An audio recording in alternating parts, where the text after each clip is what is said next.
Jika Anda nonton film ini, saya punya pesan sederhana.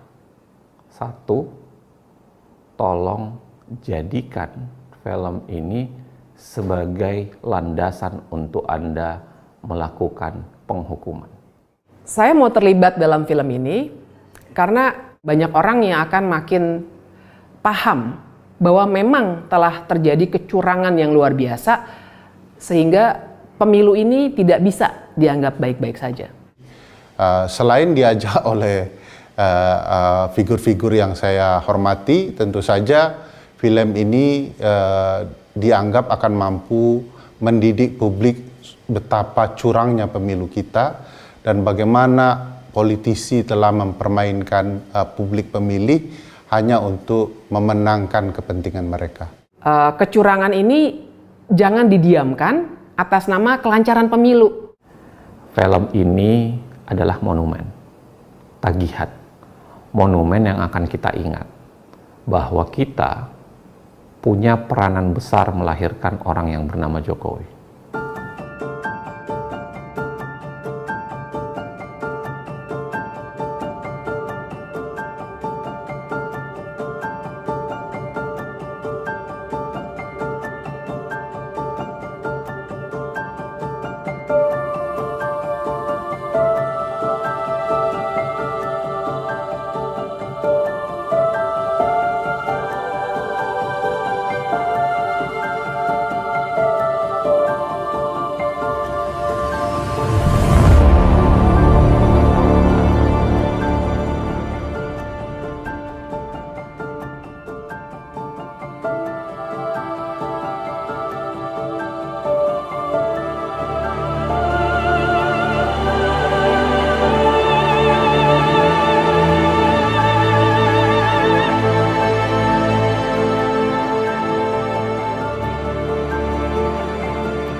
Gibran ini belum, feeling politiknya kok belum, masih seneng 100% di dunia usaha, feeling politiknya belum, kelihatannya belum pengen masuk. Kaisang apalagi masih seneng-senengnya buka sini, buka sini, buka sini. Yang saya lihat malah feeling politik sudah mulai masuk tuh Bobi. Pertama umur, yang kedua baru 2 tahun aja jadi wali kota. Yang logis saja lah. Kami Prabowo Subianto dan Gibran Rakabuming Raka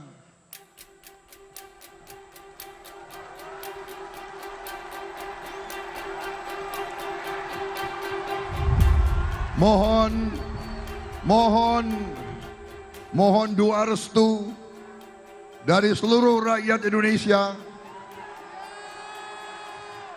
mengucapkan terima kasih kepada pendukung-pendukung dan pengusung-pengusung kami semuanya.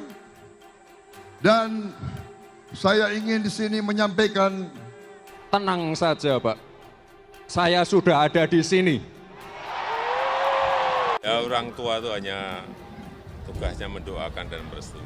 Jangan terlalu mencampuri urusan yang sudah diputuskan. Bapak setuju nggak kalau Gibran maju? Anak-anak kita. Yang paling penting, presiden itu boleh loh kampanye. Presiden itu boleh loh memihak. Ibu negara Iriana Jokowi mengacungkan 2 jari mengindikasikan keberpihakan kepada pasangan calon presiden dan calon wakil presiden nomor urut 2 Prabowo Gibran. Tahu dalamnya partai seperti apa saya tahu. Partai-partai seperti apa saya tahu. Ingin mereka menuju kemana saya juga ngerti. Informasi yang saya terima komplit. Dari intelijen saya ada. BIN. Dari intelijen di Polri ada BIK. Dari intelijen di TNI saya punya BAIS. Dan informasi-informasi di luar itu. Angka, data, survei, semuanya ada. saya pegang semua, dan itu hanya miliknya Presiden.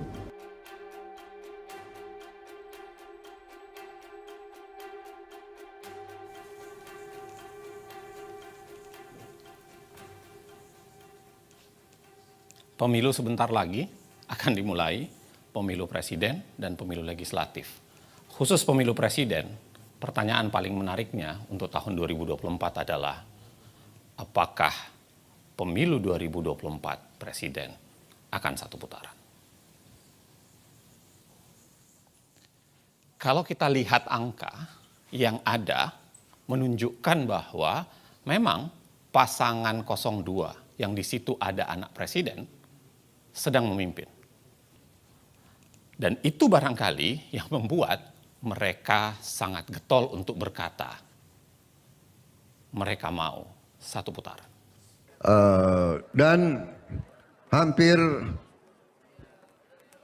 semua survei mengatakan bahwa kita akan satu putaran.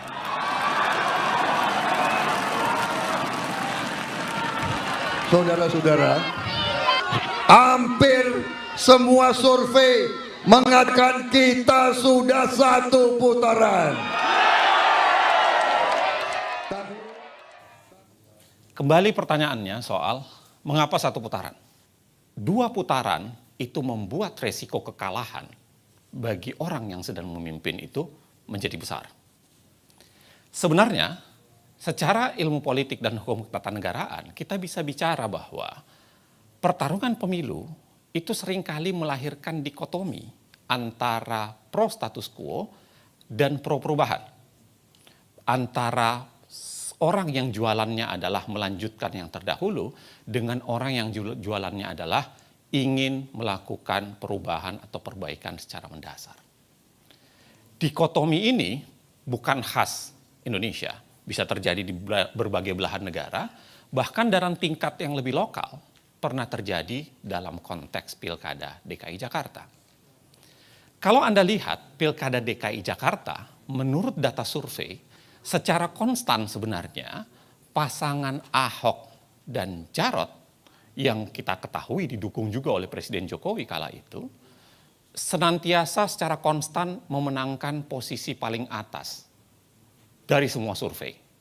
Kalau kita lihat hasil putaran pertama, memang Ahok dan Jarot itu memenangkan. Memimpin paling atas diikuti oleh Anies dan Sandiaga, serta kemudian Agus dan Silviana. Tetapi yang terjadi adalah putaran kedua, keadaan tersebut berbalik. Mengapa berbalik? Karena bersatunya kekuatan pengkritik atau bersatunya kekuatan yang melawan orang yang paling teratas itu, Anies dan AHY seakan-akan memiliki angka penjumlahan antara jumlah suara Anies dan AHY pada saat itu. Itu sebabnya kemudian pasangan lagi-lagi yang didukung oleh Presiden Jokowi, yaitu Ahok dan Jarot, harus kalah. Ada lagi yang harus Anda ingat bahwa ada yang namanya gerakan 4 jari. Gerakan 4 jari itu seakan-akan menjadi tawaran. Seakan-akan menjadi simbol bahwa ke depan dalam Pilpres kali ini adalah penggabungan kekuatan 01 dan 03 melalui gerakan 4 jari atau gerakan 04 ini. Pertanyaannya sebenarnya adalah, apakah syarat satu putaran hanya sekedar soal 50% plus 1? Pendapat Dr. Zainal Arifin Mokhtar sangat benar. Apalagi jika kita amati ketentuan Undang-Undang Dasar 1945. Pasal 6A ayat 3 Undang-Undang Dasar 1945 menjelaskan soal syarat satu putaran bagi seorang calon presiden dapat terpilih. Syaratnya adalah mereka harus memperoleh lebih dari 50% suara dan harus memenangkan sebaran wilayah dari 20 provinsi yang asalnya berasal dari setengah jumlah total provinsi di Indonesia. Yang saat ini sudah 38 provinsi, setengah lebihnya adalah 20 provinsi.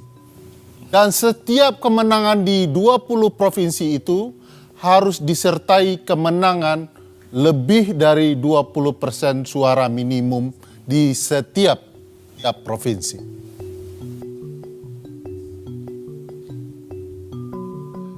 Jika kita amati, kemenangan satu putaran yang pernah terjadi dalam sejarah pemilu kita pasca reformasi, di mana pemilu presiden 2009 memperlihatkan kemenangan Presiden Susilo Bambang Yudhoyono. Kita bisa melihat dari peta ini. Warna biru ini menggambarkan kemenangan presiden dan di mana saja wilayahnya. Bayangkan luasnya. Jadi tidak mudah bagi seorang calon presiden memenangkan 50% suara dalam satu putaran pemilu. 50% suara bukan faktor tunggal. Jika kita simak betapa pentingnya soal sebaran wilayah dibandingkan sebaran suara, kita bisa melihat Pulau Jawa. Pulau Jawa adalah pulau dengan populasi penduduk terbesar. Mereka memiliki 115 juta suara pemilih. Sayangnya kalau dilihat sebaran, mereka hanya memiliki 6 provinsi. Bandingkan dengan apa yang bisa kita lihat di Pulau Sumatera. Sumatera adalah pulau yang sangat menentukan sebaran wilayah. Memiliki 10 provinsi dan sangat menentukan sebaran wilayah tersebut. Mari kita lihat konteksnya pada pemilu sebelumnya. Pada pemilu 2014, Joko Widodo memenangkan 7 provinsi. Berbanding dengan Prabowo dan Hatta Rajasa yang hanya unggul di 3 provinsi. Simak lagi hasil Pilpres 2019. Presiden Joko Widodo ketika itu hanya memenangkan 4 provinsi dan Prabowo berhasil unggul di 6 provinsi. Logika mengatakan jika kedua pihak ini bergabung, maka dengan sendirinya pasangan Prabowo Gibran akan sangat-sangat mendominasi di Pulau Sumatera. Tapi pertarungan tidak sesederhana itu. Hasil survei menunjukkan, hasil survei terkini yang dilakukan oleh CSIS, kalau kita baca hasil survei ini, maka pasangan Prabowo Gibran hanya mendominasi di sepertiga wilayah Provinsi Sumatera. Ini memang tidak sederhana bahwa sebaran suara, sebaran wilayah penting akan bisa kita baca dari sebaran wilayah yang muncul kemudian yang menguntungkan pasangan Prabowo Gibran, yaitu sebaran wilayah di Pulau Papua. Pulau Papua sebelumnya hanya memiliki 2 provinsi. Saat ini mereka telah memiliki 4 provinsi baru, totalnya 6 provinsi, dan 4 provinsi baru ini langsung ikut pemilu 2024. Berbeda dengan Kaltara, kita bisa lihat pengalaman Provinsi Baru Kalimantan Utara yang didirikan tahun 2013, tapi mereka tidak bisa ikut serta-merta pada pemilu 2014. Mereka harus menunggu 6 tahun untuk bisa ikut pemilu 2019. Cukup panjang bagi Kaltara untuk bisa ikut pemilu. Itu sebabnya apa yang terjadi di Pulau Papua menjadi sangat penting untuk membicarakan sebaran wilayah. Jika kita simak hasil Pilpres sebelumnya, 2014 dan 2019, Jokowi betul-betul unggul di Papua.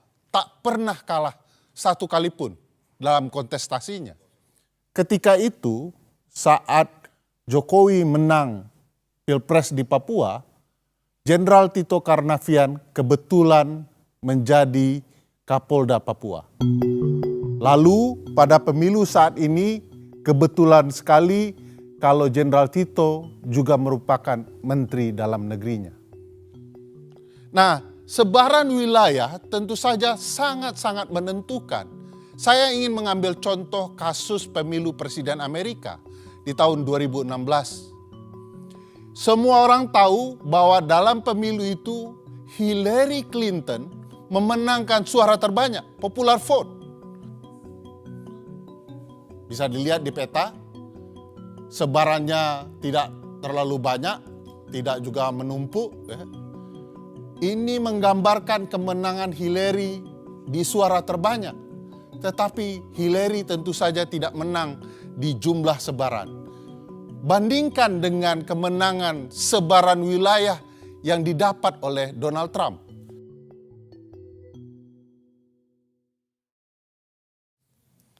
Bang Bro, sudah dari tadi? Siap, Alhamdulillah Bang. Sehat Bang.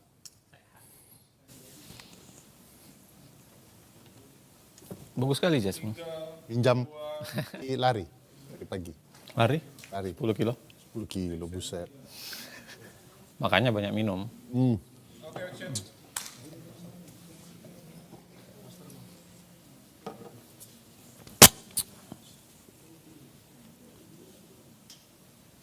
Tadi kita bicara soal betapa pentingnya sebaran wilayah.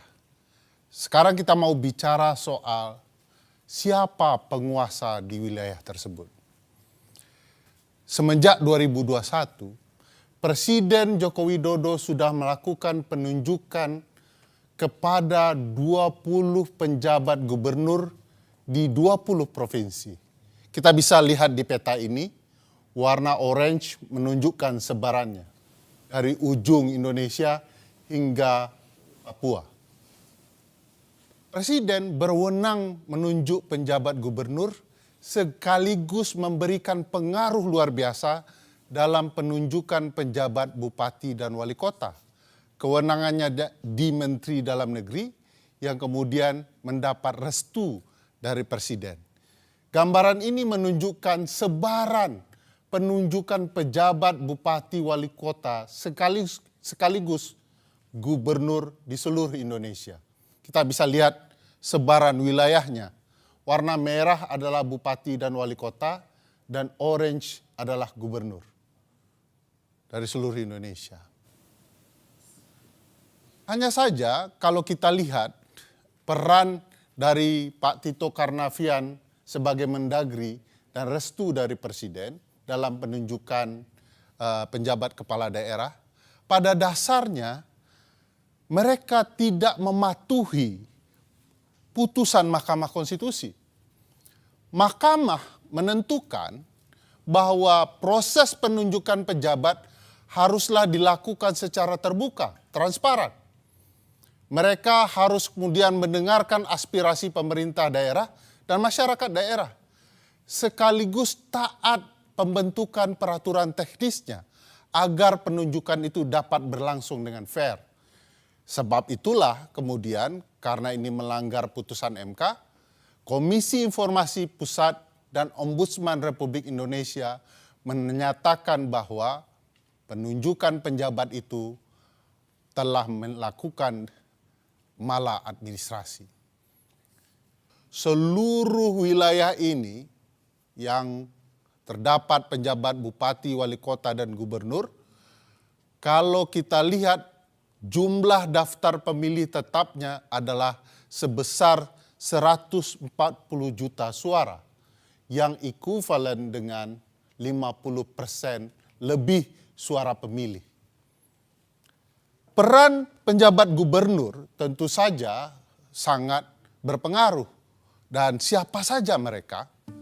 Kalau kita perhatikan orang yang ditunjuk oleh Presiden dan Menteri Dalam Negeri, kita bisa lihat misalnya penjabat Gubernur Jawa Barat, B. Mahmudin. Beliau ini pernah menduduki jabatan sebagai Kepala Biro Kesekretariatan Presiden di 2016. dan kemudian menjadi deputi kesekretariatan presiden di 2021. Lain hal dengan penjabat gubernur Jakarta, sebuah wilayah yang sangat penting, Bapak Heru Budi Hartono merupakan kepala kesekretariatan presiden di 2017. Orang yang sering dibicarakan di berbagai media akhir-akhir ini. Kita juga bisa lihat penjabat gubernur Jawa Tengah, Bapak Nana Sujana, kalau kita telusuri, beliau pernah menjadi Kapolresta Surakarta di tahun 2010 ketika Presiden Joko Widodo masih merupakan wali kota Solo. Ada peristiwa unik misalnya dalam penunjukan penjabat gubernur Aceh, Ahmad Marzuki. Beliau berdinas di kemiliteran, lalu ditarik ke Kementerian Dalam Negeri. 3 hari setelah penarikan, beliau langsung ditunjuk menjadi penjabat gubernur Aceh.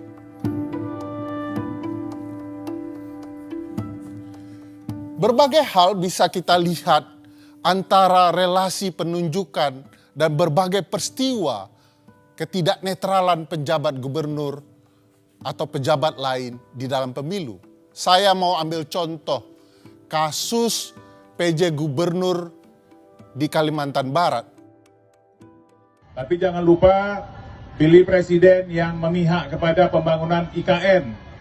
Ya, kalau IKN dibangun, pasti Kalimantan Barat ini maju. Ya, saya sudah menerima perencanaan IKN itu. Kalbar ini nanti maju.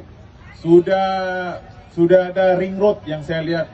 Kalau presidennya jadi, ring road kita sehingga kita tidak macet. Dan banyak lagi yang dibangun untuk Kalbar, untuk mendukung ibu kota negara Nusantara. Lain dengan penjabat gubernur Kalimantan Barat, apa yang terjadi dengan penjabat gubernur Bali misalnya, kita bisa melihat bahwa penjabat gubernur melakukan perintah tindakan untuk mencabut berbagai spanduk, baliho, dan poster dari partai tertentu, bahkan calon presiden seperti Ganjar Pranowo. Sikap-sikap tidak netral itu juga terjadi di penjabat bupati dan wali kota.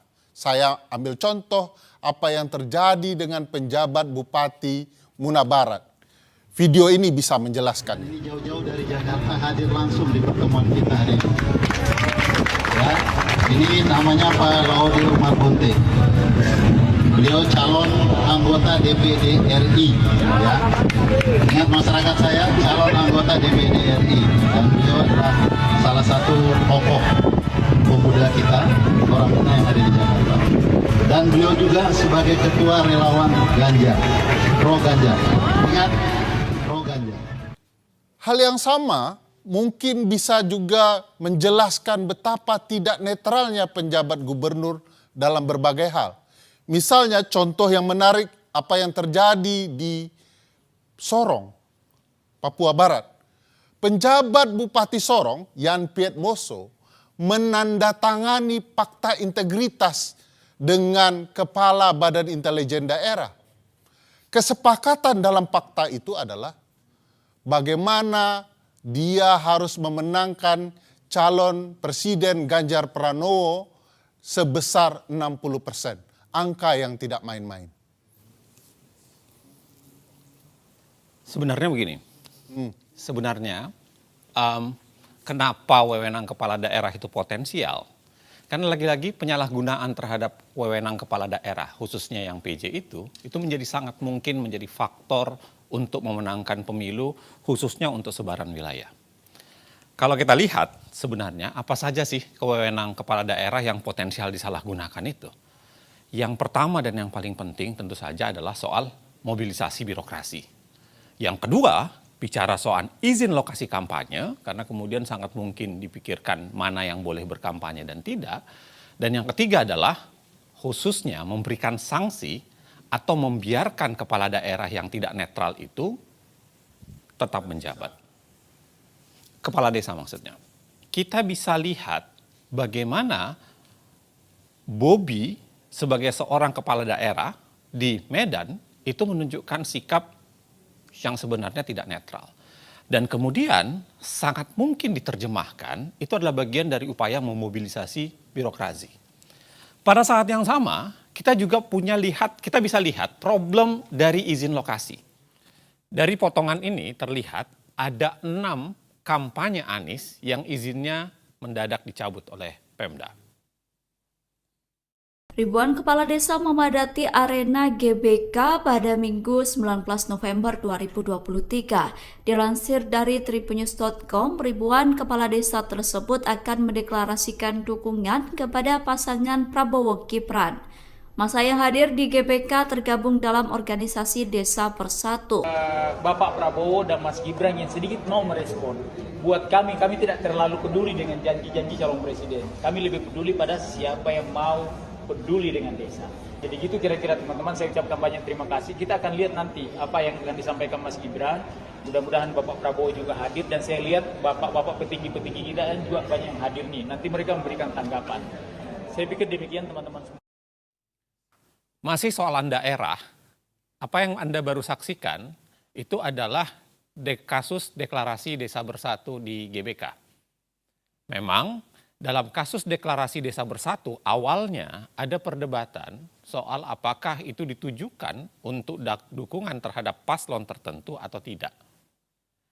Tetapi pada dasarnya kalau kita lihat mengapa deklarasi Desa Bersatu itu menjadi sangat seksi di mata publik, sebenarnya karena magnitudenya tidak sederhana. Walaupun hanya ada 8 asosiasi desa di situ, tetapi kalau kita jumlah 8 asosiasi desa itu pada dasarnya itu meliputi sekitar 81 juta suara dari jumlah DPT yang ada di Republik ini. Artinya kurang lebih adalah 1/3 dari jumlah DPT yang ada. Nilai dan menetapkan telah terjadi dugaan pelanggaran terhadap pelaksanaan kegiatan tersebut. Upaya tersebut direncanakan untuk deklarasi terhadap salah satu pasangan calon presiden dan wakil presiden. Akan tetapi mendekati hari H, berdasarkan pertimbangan dan koordinasi, acara tersebut dikembalikan pada konsep semula, yaitu silaturahmi nasional, sehingga tidak ada acara deklarasi. Walaupun pada pelaksanaannya masih saja terdapat di antaranya name tag dan narasi dari MC yang bersifat deklarasi atau keberpihakan. Lagi-lagi, desa adalah wilayah pertarungan. Tetapi kemudian apa yang dinyatakan oleh Bawaslu sebenarnya sudah mengklarifikasi pada dasarnya bahwa apa yang dilakukan di kasus deklarasi Desa Bersatu itu adalah sebuah pelanggaran. Nah, menjadi menarik, apa sebenarnya wewenang kepala desa yang potensial disalahgunakan terkait dengan pemilu sehingga magnitud 81 juta tadi itu paling tidak dari 8 asosiasi desa itu menjadi penting untuk dikuasai. Setidaknya ada 4. Ada 4 wewenang kepala desa yang sangat potensial disalahgunakan terkait pemilu. Mulai dari 1 data pemilih, karena berkaitan dengan data pemilih. Yang kedua berkaitan dengan penggunaan dana desa. Kita ketahui dana desa jumlahnya menjadi wah belakangan ini. Yang ketiga berkaitan dengan data penerimaan Bansos, PKH, BLT, khususnya siapa yang berhak menerima Bansos, PKH, BLT, dan lain-lain sebagainya. Dan yang terakhir adalah wewenang terhadap alokasi Bansos dan lain-lain tersebut. Anda mungkin bisa saksikan, Anda mungkin bisa intip dari video di mana terjadi demo besar-besaran kepala desa yang menuntut janji-janji yang sudah diberikan kepada mereka selama ini harus segera diberikan. Bahkan kita lihat video tersebut adalah ikut menghancurkan fasilitas ya, beberapa wilayah di DPR, khususnya pagar DPR kala itu. Abdesi menggelar demo menuntut revisi Undang-Undang Desa Nomor 6 Tahun 2014. Ada 4 tuntutan yang disampaikan, yakni masa jabatan kepala desa, kenaikan anggaran dana desa menjadi 5 miliar rupiah, status perangkat desa dan desa sebagai otoritas. Mengapa kepala desa selalu menjadi subjek dan objek politisasi? Sederhana untuk menjawabnya. Karena selama ini kepala desa itu cukup banyak dijanjikan hal-hal tertentu. Kita ingat Jokowi sendiri, Presiden Jokowi pernah menjanjikan 3 periode untuk masa jabatan para kepala desa ini. Bahkan kalau kita lihat dalam konteks sebelumnya, SBY pun pernah menjanjikan pengangkatan sekretaris desa menjadi ASN secara bertahap dari tahun 2007 sampai menjelang pemilu 2009. Selain itu, kalau kita lihat dari data ini menunjukkan bahwa kasus-kasus penyelewengan dana desa itu sangat mungkin dikonversi menjadi alat tukar dukungan politik. Kalau Anda lihat, bayangkan dari begitu banyak sektor tindak pidana korupsi di sepanjang tahun 2022, terbesar itu adalah APBD desa, anggaran pendapatan dan belanja desa. Dan itu sangat mungkin dikonversi lagi-lagi, sangat mungkin menjadi bagian upaya untuk menekan dan dijadikan upaya untuk dukungan politik dengan imbalan tidak melanjutkan proses bermasalah dari kepala desa tersebut. Hal lainnya, Anda bisa lihat barangkali kami merekam kesaksian kepala desa yang mengaku diminta untuk memenangkan pasangan calon tertentu oleh pihak yang berbeda. Juga terkait dengan penyaluran bansos dana desa, dan ini sebenarnya menjadi gambaran betapa pemerintahan desa itu sering ditekan. Jadi ada 2 tekanan sebenarnya, ada dari 02 juga ada dari 03. Kalau yang dari 03 itu arahan langsung dari bupati untuk memenangkan, dan targetnya adalah satu desa itu minimal 50% plus 1 kemenangan untuk paslon 03. Itu melalui camat menghubungi paguyuban kepala desa. Yang dimenangkan itu mulai dari capres, dan juga ada target dari caleg. Kalau yang dari 02 itu tiba-tiba 1 minggu sebelumnya kepala desa dikumpulkan untuk membentuk teknis penyaluran bantuan beras. Itu sangat tiba-tiba, dan datanya itu entah dari mana, itu tidak sesuai dengan data kemiskinan desa.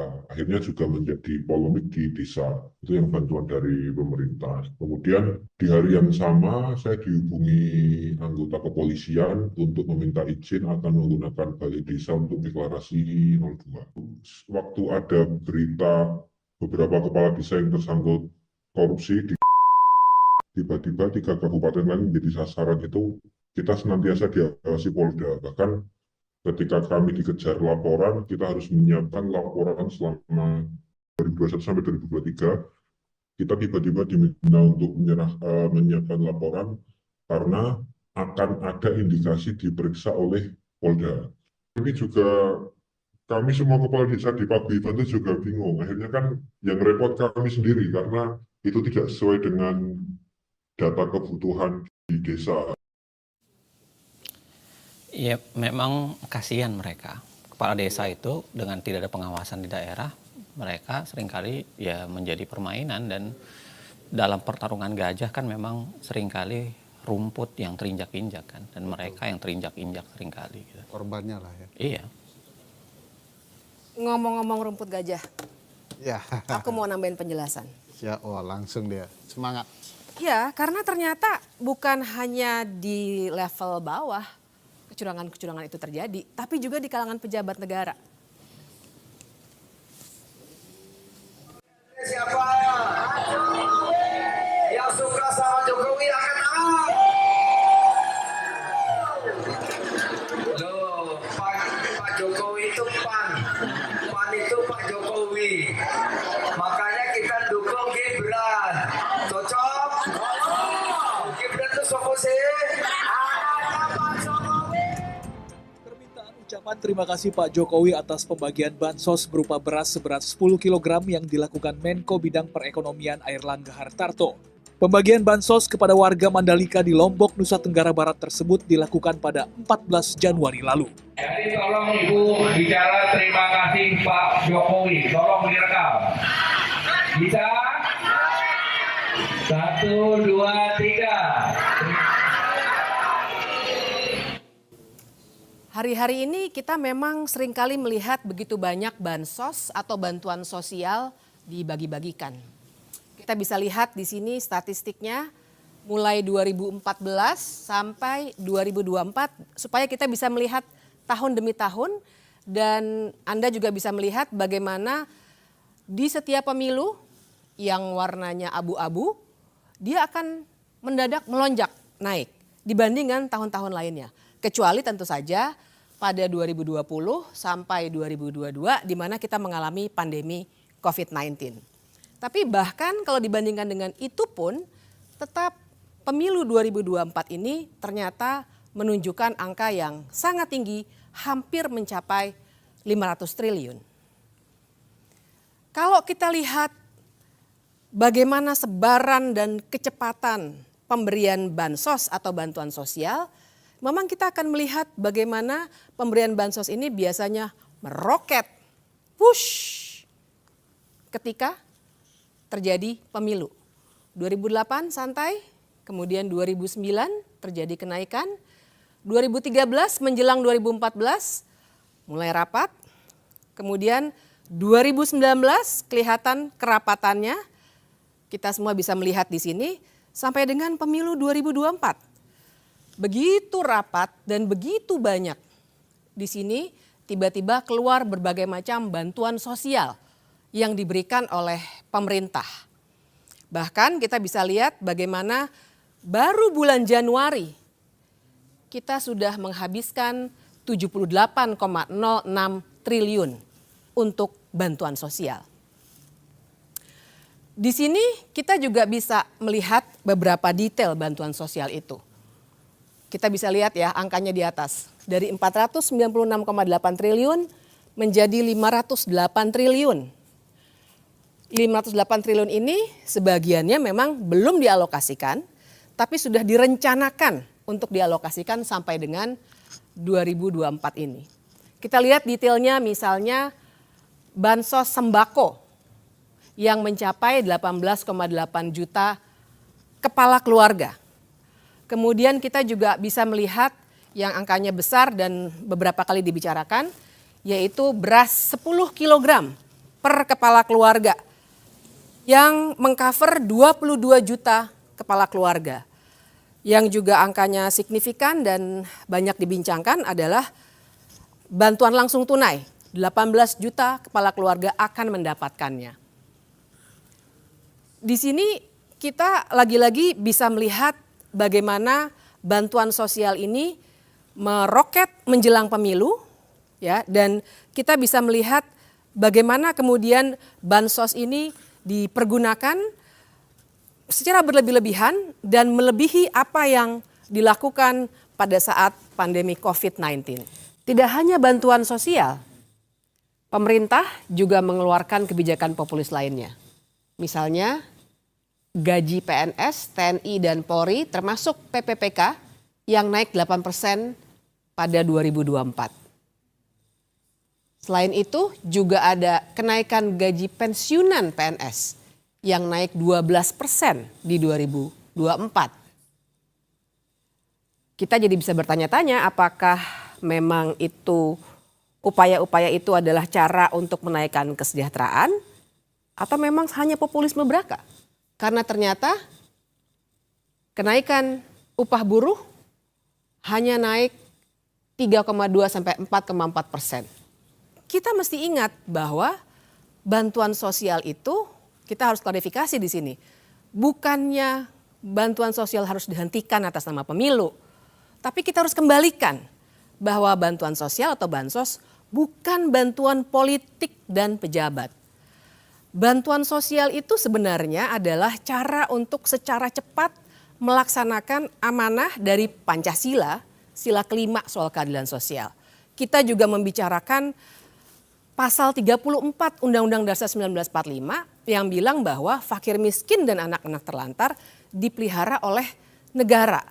Memang idealnya cara mensejahterakan rakyat itu dengan melalui pendidikan, lapangan pekerjaan, dan hal-hal lain yang sifatnya struktural. Tapi baiklah, bansos harus dilakukan untuk mengatasi dengan waktu cepat. Tapi soalnya adalah kalau itu adalah fasilitas negara, kan seharusnya pemberiannya juga dilakukan sesuai dengan struktur kenegaraan kita. Siapa yang berhak ataupun berwenang memberikan bantuan sosial itu? Kementerian Sosial jawabnya. Uniknya ternyata sebenarnya data Kementerian Sosial yang namanya data kesejahteraan terpadu tidak digunakan. Barangkali kebetulan Menteri Sosial kali ini ada dari PDI Perjuangan yang sedang berseberangan dengan penerus Jokowi. Bicara soal bantuan sosial lagi-lagi kita akan lihat penyebarannya yang luar biasa. Dalam waktu 2 bulan, ini semua 2 bulan dilaksanakannya, kita bisa melihat di mana saja penyebaran bantuan sosial itu dilakukan. Mulai dari Serang sampai dengan di sebelah sini, terkumpul di sini. Apabila kita bandingkan dengan suara yang didapatkan oleh Presiden Jokowi pada pemilihan presiden 2019, kita akan bisa melihat himpitannya.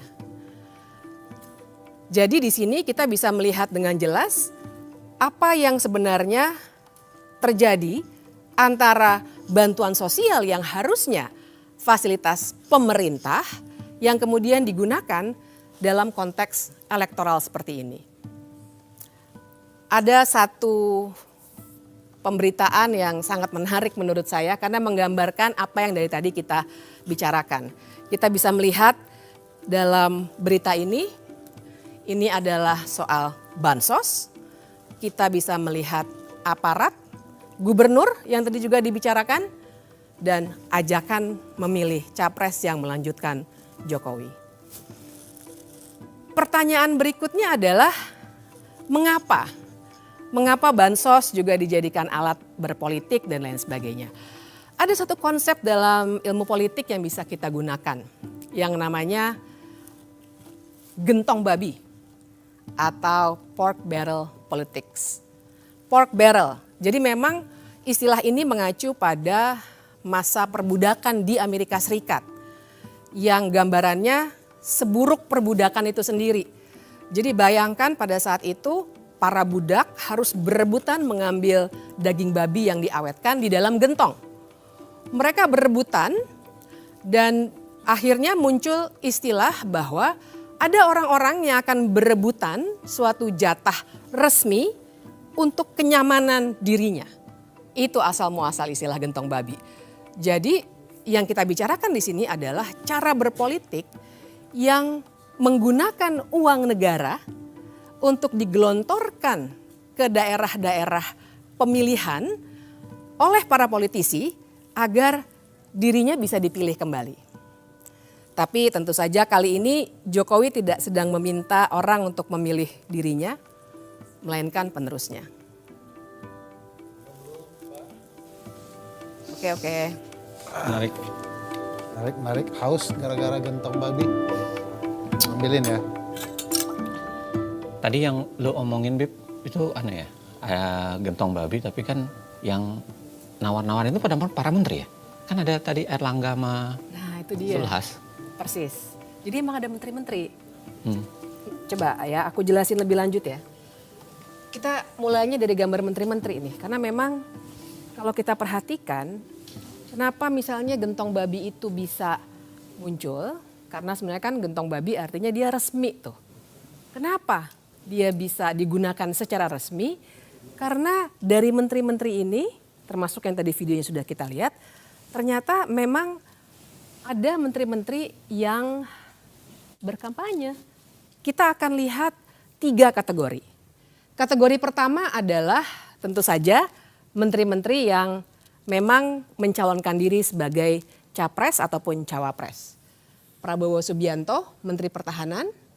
Kemudian Mahfud MD, Menteri Koordinator Politik Hukum dan HAM.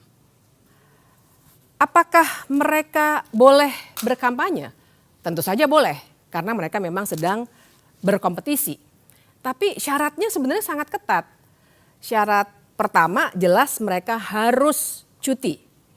Dan ini yang kita tidak pernah dapatkan informasinya sampai sekarang. Dan syarat yang kedua adalah mereka tidak boleh menggunakan fasilitas negara. Sama sekali tidak boleh. Kita lihat kenyataannya seperti apa. Karena ternyata misalnya ada berita ini, di mana ternyata ada fasilitas negara yang dipergunakan untuk berkampanye. Atau bisa juga kita lihat misalnya bagaimana lagi-lagi fasilitas negara berupa pesawat dari TNI Angkatan Udara dipergunakan untuk berkampanye. Kita lihat di sini beberapa hashtag yang juga memperlihatkan bahwa ini adalah aktivitas kampanye, bukan aktivitas kementerian.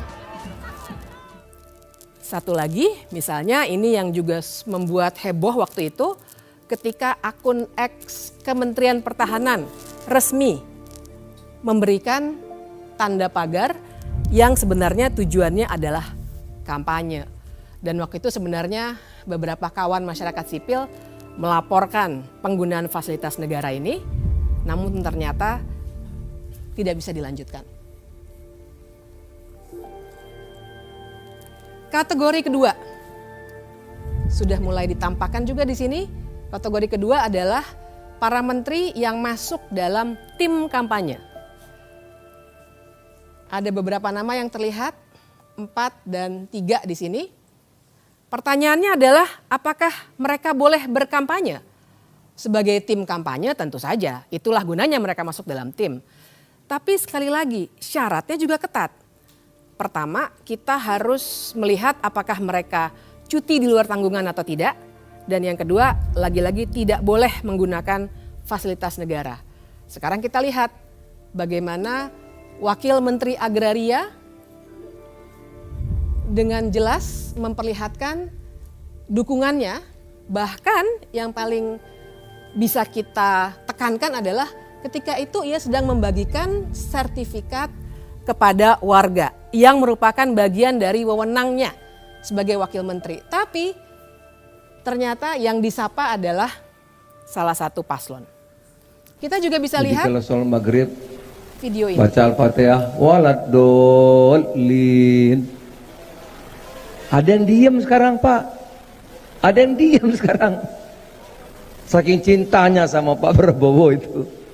Ya kan? Itu kalau tahiyatul akhir Pak Yai kan gini Pak Yai. Tahiyatul akhir kan gini. Sekarang banyak gini Pak. Kayak gini.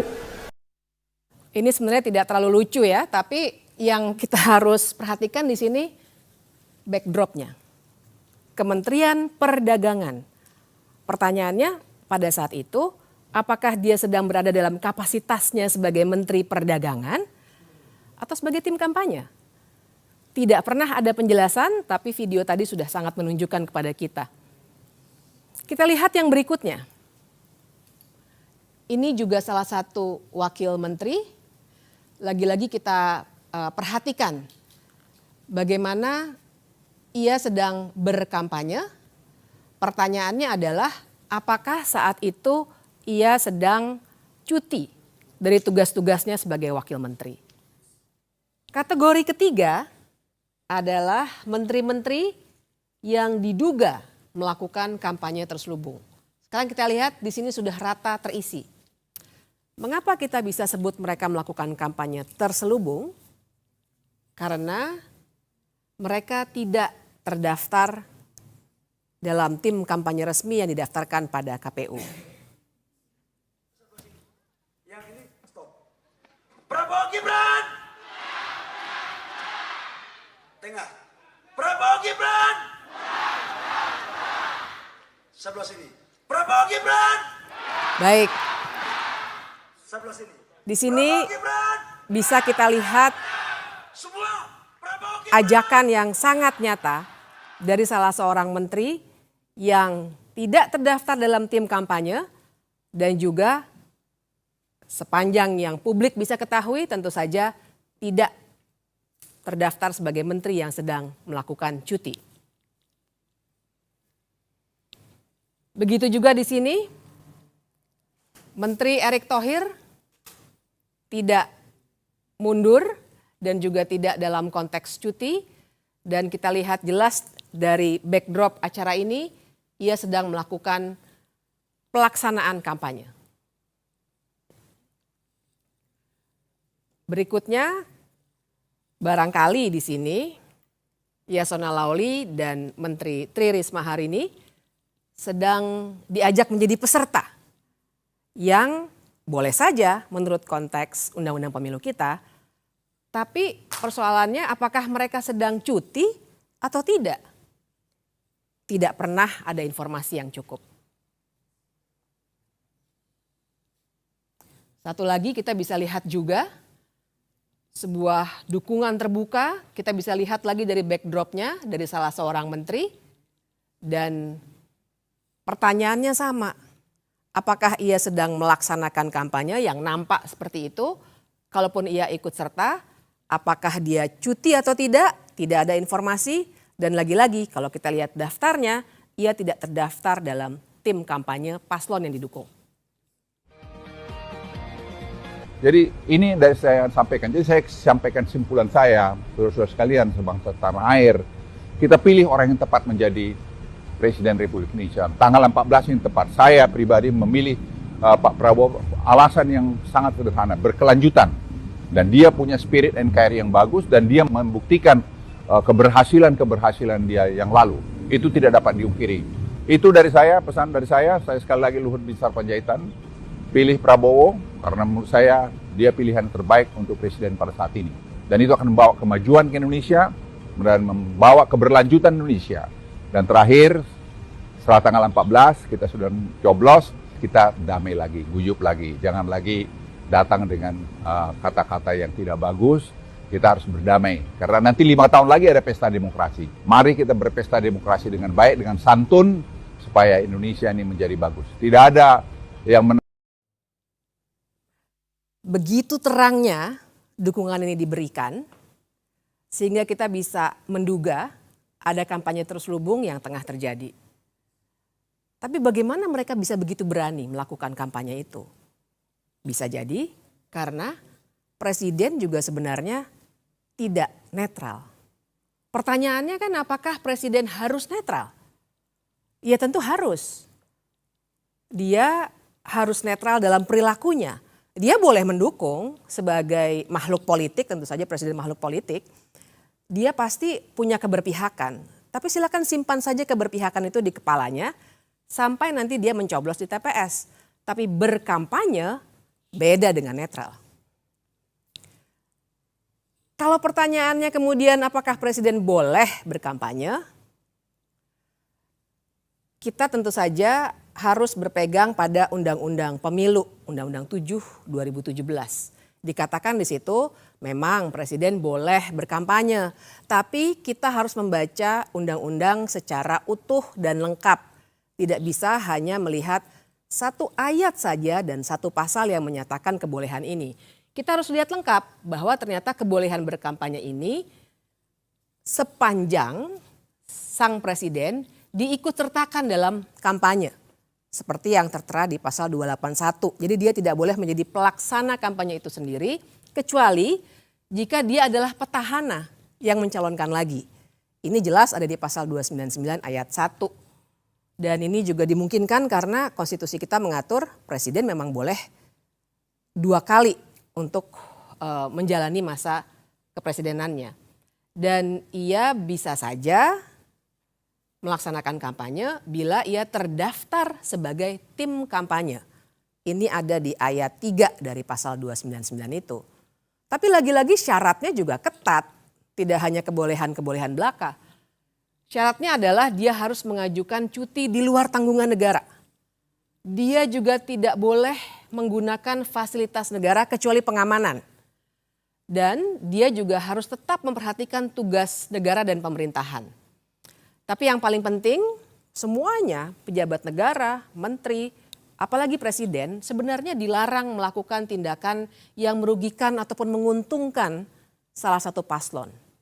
Jadi syaratnya begitu ketat sehingga tidak bisa sembarangan dilakukan. Sekarang mari kita lihat praktiknya. Di sini misalnya kita lihat jelas foto wajah presiden yang menjadi latar belakang sebuah poster kampanye. Kita juga bisa melihat yang berikutnya, lagi-lagi foto presiden ada untuk meminta orang-orang berkumpul dan melakukan konsolidasi akbar untuk sebuah partai. Yang berikutnya kita juga bisa lihat berbagai acara di mana presiden secara aktif dan juga dalam posisinya yang tidak cuti melakukan pertemuan-pertemuan dengan menteri-menteri yang duduk dalam koalisi paslon tertentu. Perbandingannya adalah mengapa menteri-menteri lainnya yang tidak tergabung dalam paslon tertentu itu tidak mendapat perlakuan yang sama. Apalagi kita juga punya satu foto yang begitu menghebohkan waktu itu, di mana presiden berdiri di samping menterinya yang menjadi calon presiden dan berada di fasilitas negara, yaitu lapangan udara Angkatan Udara. Di depan alutsista juga, ia menyatakan dengan tegas bahwa presiden boleh berkampanye. Masih bicara fasilitas negara, kita juga bisa melihat mobil kepresidenan digunakan untuk mengkancungkan tanda dukungan. Sekarang semua penyalahgunaan wewenang ini, siapa yang sebenarnya bisa menindak? Kita punya Bawaslu.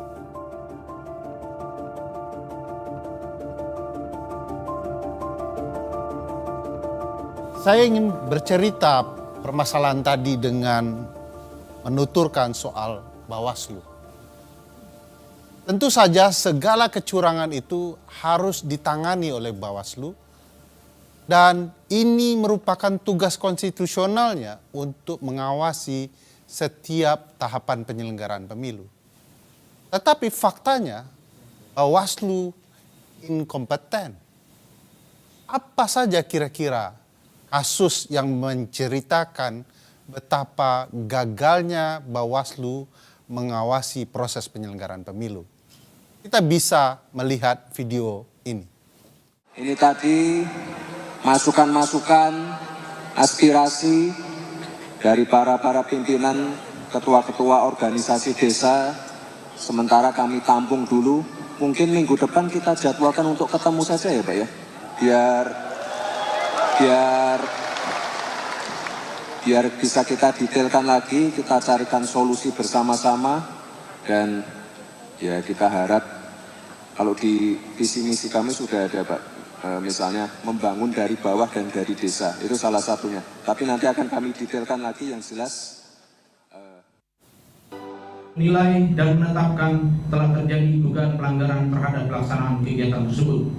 Upaya tersebut direncanakan untuk deklarasi terhadap salah satu pasangan calon presiden dan wakil presiden.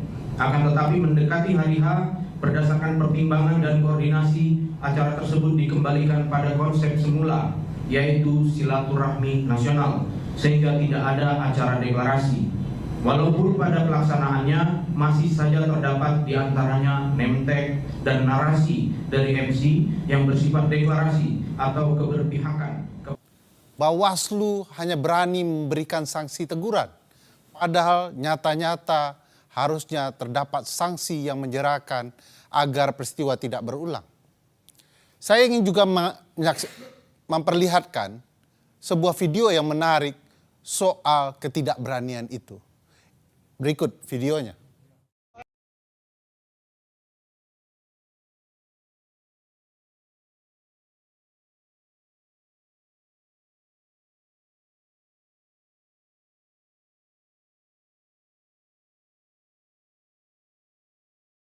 Kasus ini menarik karena Bawaslu RI tidak berani menanganinya, menyerahkan penanganan dan prosesnya di Bawaslu DKI Jakarta.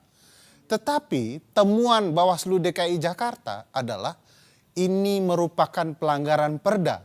Dan sebagaimana kita ketahui, kalau terjadi pelanggaran terhadap peraturan daerah atau perda, maka yang menentukan pemberian sanksinya adalah pemerintahan daerah, dalam hal ini PJ Gubernur DKI Jakarta. Lagi-lagi ada kasus yang menarik soal tidak inkompeten atau inkompetennya Bawaslu dalam kasus akun X Kementerian Pertahanan. Di akun ini terlihat bahwa jelas-jelas ada upaya kampanye terang-terangan di akun resmi, tanda contreng. Tetapi kemudian kita bisa ketahui bahwa kasus ini tidak berlanjut karena menurut Bawaslu kurang materi. Padahal materinya sudah jelas ini pemanfaatan ruang atau kewenangan yang dimiliki oleh lembaga negara.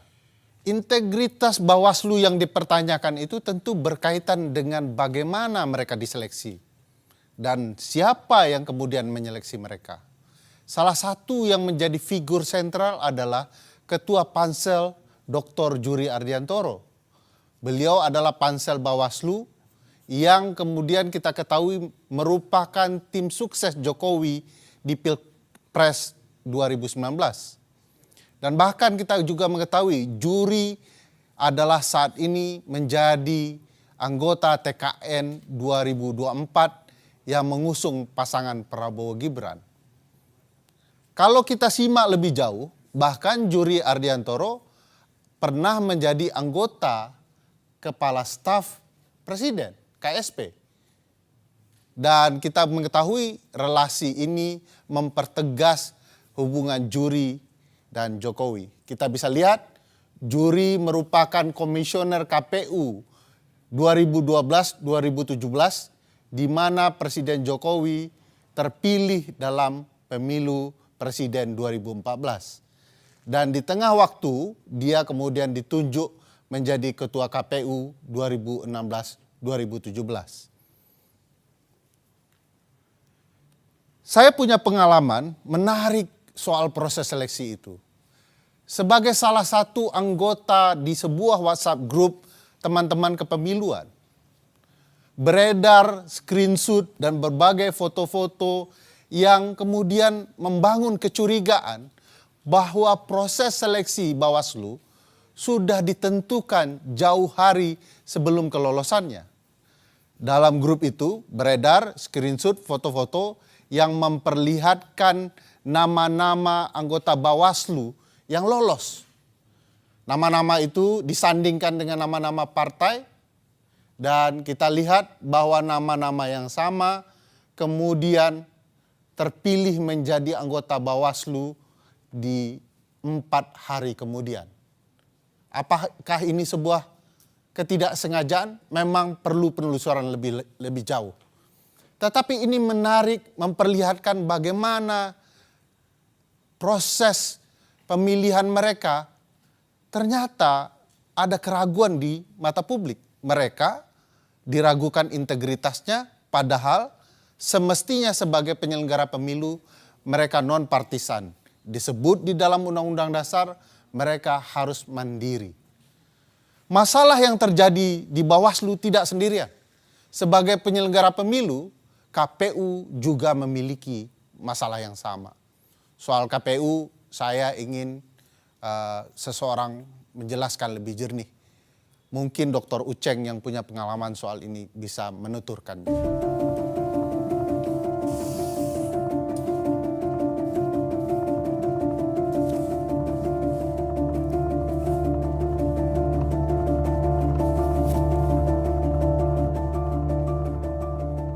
Sekarang kita bicara soal Komisi Pemilihan Umum.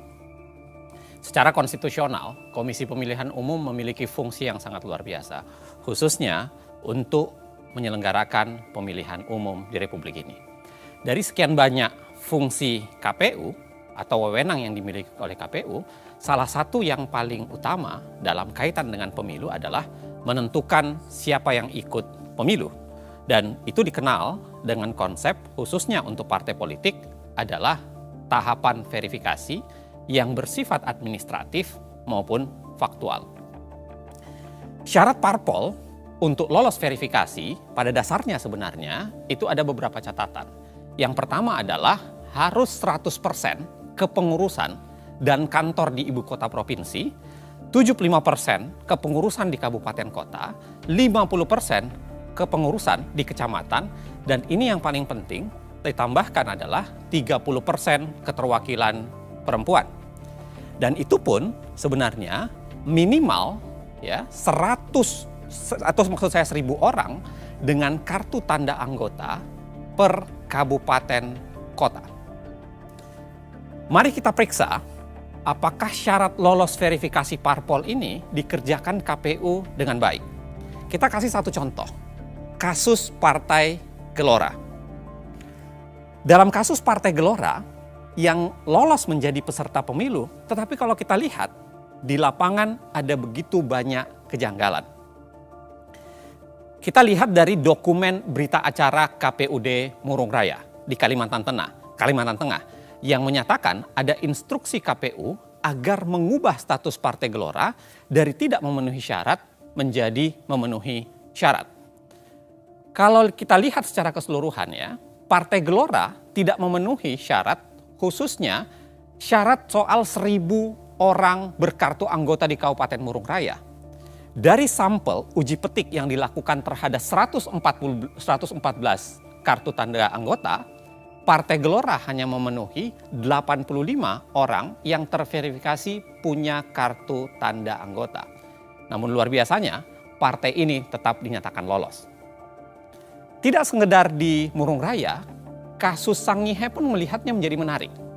Di kasus Sangihe, pengakuan salah seorang aparatur sipil negara telah melakukan kecurangan, mengubah verifikasi partai yang tidak lolos menjadi lolos. Jadi penyesuaian itu secara teknis bahwa memang men-NS-kan sejumlah orang dan PNS, PNS untuk bisa mencapai syarat minimal di daerah masing-masing. Jika saya ulangi, pertanyaan mendasarnya adalah ada apa dengan Gelora? Kita harus ingat, Partai Gelora itu adalah partai yang didirikan oleh ex-PKS. Partai Keadilan Sejahtera. Sekarang Gelora itu berada di koalisi 02 yang di situ ada anak presiden dan PKS berada di koalisi 01. Artinya lolosnya Gelora memang berpotensi memecah suara pemilih PKS yang selama ini menjadi pemilih termasuk pemilih yang paling militan. Dalam teori hukum atau hukum tata negara ataupun ilmu politik, teori ini dikenal dengan teori shadow partai politik. Jadi teori shadowing pada dasarnya adalah parpol diciptakan adalah adanya parpol yang menjadi shadow atau bayangan untuk memecah suara partai dengan segmen pemilih yang sama di partai yang lain. Dan itu kira-kira bisa terjadi kalau kita lihat dalam konteks Partai Gelora dan konteks Partai PKS. Dalam contoh lain, kita bisa lihat juga dalam Partai Umat dan PAN. Kedua-duanya sebenarnya Partai Umat dan PAN ini berebut suara Muhammadiyah. Kita juga tahu Partai Amanat Nasional itu berada di koalisi 02 dan Partai Umat itu berada di koalisi 01. Nah, di sini kami punya rekaman bagaimana staf KPU diperintahkan untuk tidak meloloskan Partai Umat. Sedangkan arahan pimpinan supaya ini partai-partai ini aman kecuali satu tuh Partai U itu. Nah, kita tidak bisa menutup ke mata bahwa ini data-data mereka nih mereka asal masuk saja. Benar, Bu. Yang penting dia bisa memenuhi 100% kemarin. Iya. Sedangkan kondisi di bawahnya seperti itu. Nah, saya sih sebenarnya kemarin sudah ngomong juga sama Pak Idam, Bapak, apakah kita bisa memberikan, memang secara ketentuan 124 sampai 126 itu mutatis mutandis, tapi melihat dari sisi waktu nggak mungkin kita lakukan itu. Nah, untuk itu hal yang pertama. Yang kedua, mengamankan apa yang pimpinan arahkan, terpaksa tadi yang seperti sampaikan ke Bapak itu, ya sudah harus MS saja. Contoh lain, barangkali kita bisa lihat di kasus verifikasi Partai Kebangkitan Nusantara, PKN, dan Partai Demokrat. Kita juga melihat gejala shadowing partai politik di sini. Anda harus ingat, PKN yang dibentuk oleh Anas Urbaningrum itu berhadapan dengan SBY. Ingatan kedua Anda harus Anda tujukan bahwa pada awalnya ketika verifikasi partai ini dilakukan, Demokrat masih banyak menjual ide-ide perubahan, sehingga seakan-akan menjadi lawan dari status quo atau kemudian partai yang lebih banyak mendukung status quo saat ini. Sekarang memang Demokrat sudah di 02, tapi lagi-lagi pada saat ini terjadi, Demokrat masih berada di koalisi, seakan-akan berada di koalisi 01. Kan menurut ketua kan kalau sobat cuma karena mau karena etika menghubungi kita, kalau juga kok kita nggak ada kan nggak masalah. Kan ketua kan mau rubah data toh. Yang penting sobat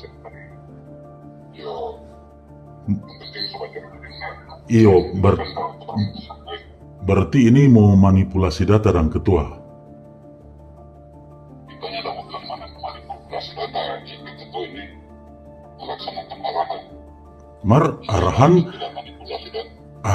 kan memanipulasi data. PKN kan cuma 1 MS. Kau mau jadi berapa MS-nya nggak manipulasi itu? Jadi bagaimana pakai istilah melaksanakan arahan itu saja. Melaksanakan arahan dengan merubah data. Iya toh.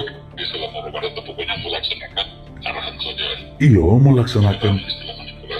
melaksanakan arahan dengan merubah data toh. Ya, kalau begitu oke. Tapi kalau manipulasi. Sekarang kalau nyak manipulasi dan ketua apa dang? Dari 1 MS kau mau jadi banyak MS, bukan manipulasi DP nama itu. Ketua sarjana hukum. Ketua sarjana hukum toh kita rasa ketua lebih paham. Ketua kan sarjana hukum.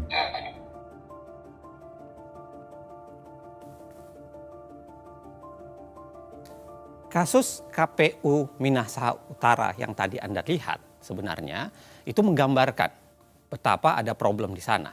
Tetapi menariknya memang sampai saat ini agak sulit kemudian melakukan verifikasi lagi terhadap kasus itu. Karena kita harus ingat Ketua KPUD Minahasa Utara sudah meninggal dunia pada bulan Juni 2022 akibat serangan jantung. Kalau kita berlanjut lagi, kita tidak sekedar berbicara wilayah pelanggaran etik atau pelanggaran di wilayah penggunaan kewenangan KPU yang dimanipulasi dengan cara meloloskan atau tidak meloloskan partai tertentu, kita juga bisa bicara soal pelanggaran etik di tingkat individu. Di sini ada kasus di mana Ketua KPU Hasyim Asy'ari itu punya relasi khusus dengan wanita emas.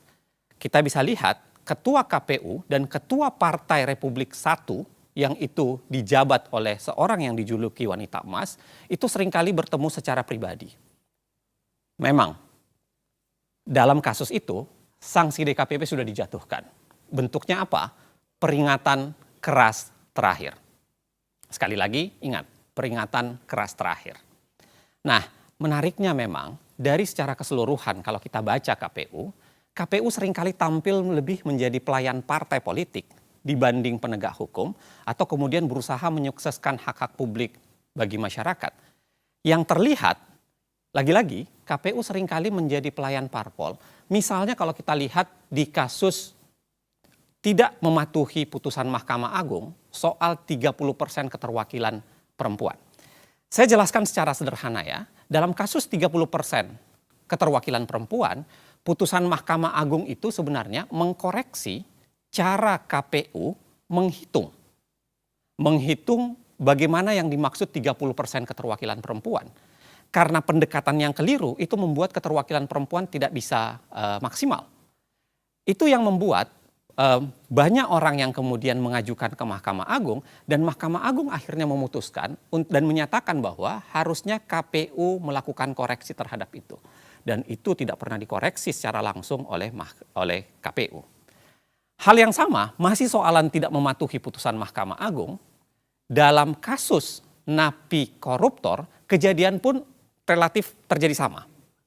Dalam kasus ini, KPU tidak mematuhi putusan Mahkamah Agung soal napi koruptor, khususnya berkaitan dengan bagaimana napi koruptor itu bisa mencalonkan dengan ketentuan lebih spesifik yang diatur dalam peraturan KPU.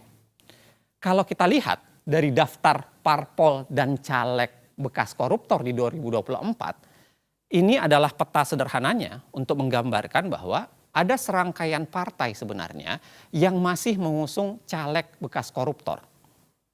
Dan itu hampir tersebar di semua partai yang berkontestasi di pemilu kali ini. Apa yang saya mau jelaskan sesungguhnya adalah sederhana. KPU tebang pilih dalam menjalankan putusan pengadilan. Putusan Mahkamah Agung diabaikan soal perempuan dan soal keterwakilan, caleg koruptor. Tetapi yang menarik, putusan Mahkamah Konstitusi soal Gibran langsung dijalankan dengan cepat. Saat anak presiden mendaftar, KPU belum membuat peraturan baru. KPU tidak merevisi aturan Komisi Pemilihan Umumnya. Tapi pendaftarannya diterima dan Gibran buru-buru disahkan sebagai calon wakil presiden. Kita semua tahu, ya, dari serangkaian pelanggaran etik secara kelembagaan maupun pelanggaran etik secara pribadi, kita punya catatan ada 3 sanksi yang sudah jatuh kepada KPU, Ketua KPU, khususnya Ketua KPU Hashim Asy'ari. Pada April 2023 dalam kasus wanita emas, tadi saya sudah ingatkan, sanksinya adalah peringatan keras terakhir. Geser sedikit dalam kasus keterwakilan perempuan, sanksi yang dijatuhkan terhadap Ketua KPU adalah peringatan keras. Dan lanjut lagi di Februari 2024 di kasus pencalonan anak presiden dengan jalur khusus itu, dengan jalur cepat itu, sanksi yang dijatuhkan adalah peringatan keras terakhir. Kadang-kadang ini memang membingungkan. Apa maksud kata peringatan keras terakhir itu? Apakah setelah terakhir di bulan April masih ada terakhir di bulan Februari 2024? Sederhana untuk menggambarkannya, sebenarnya ada apa dalam konstruksi kita membangun sistem penegakan hukum dalam wilayah pelaksanaan pemilu di Republik ini. Tapi yang paling penting sebenarnya, saya mau bilang bahwa keputusan DKPP dan apa yang terjadi di KPU, apa yang terjadi di Bawaslu, dan semua drama yang terjadi belum puncaknya. Ada lembaga yang namanya Mahkamah Konstitusi sebagai tembok pertahanan terakhir dalam menegakkan konstitusionalisme di Indonesia, dan ternyata dia ikut dalam proses bermasalah itu.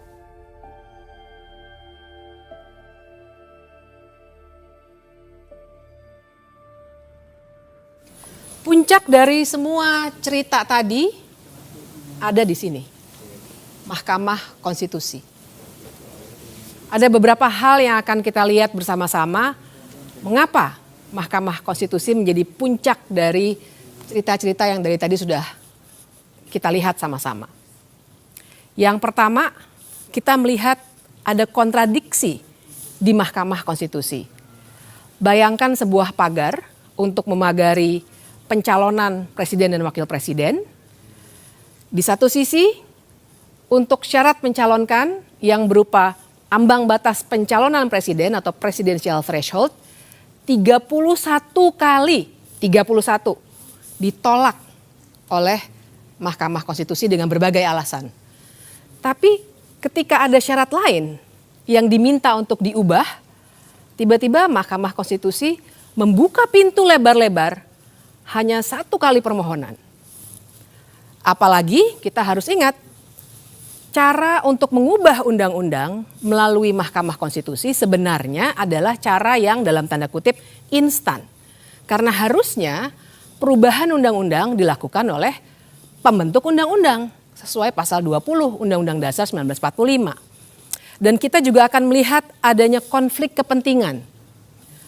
Jangan lupa kita juga nanti akan melihat bagaimana pendapat hukum 9 hakim konstitusi yang akan sangat menarik untuk kita gali. Yang kelima, semua permohonan yang diajukan untuk persoalan yang sama ditolak kecuali 1 dan sangat spesifik.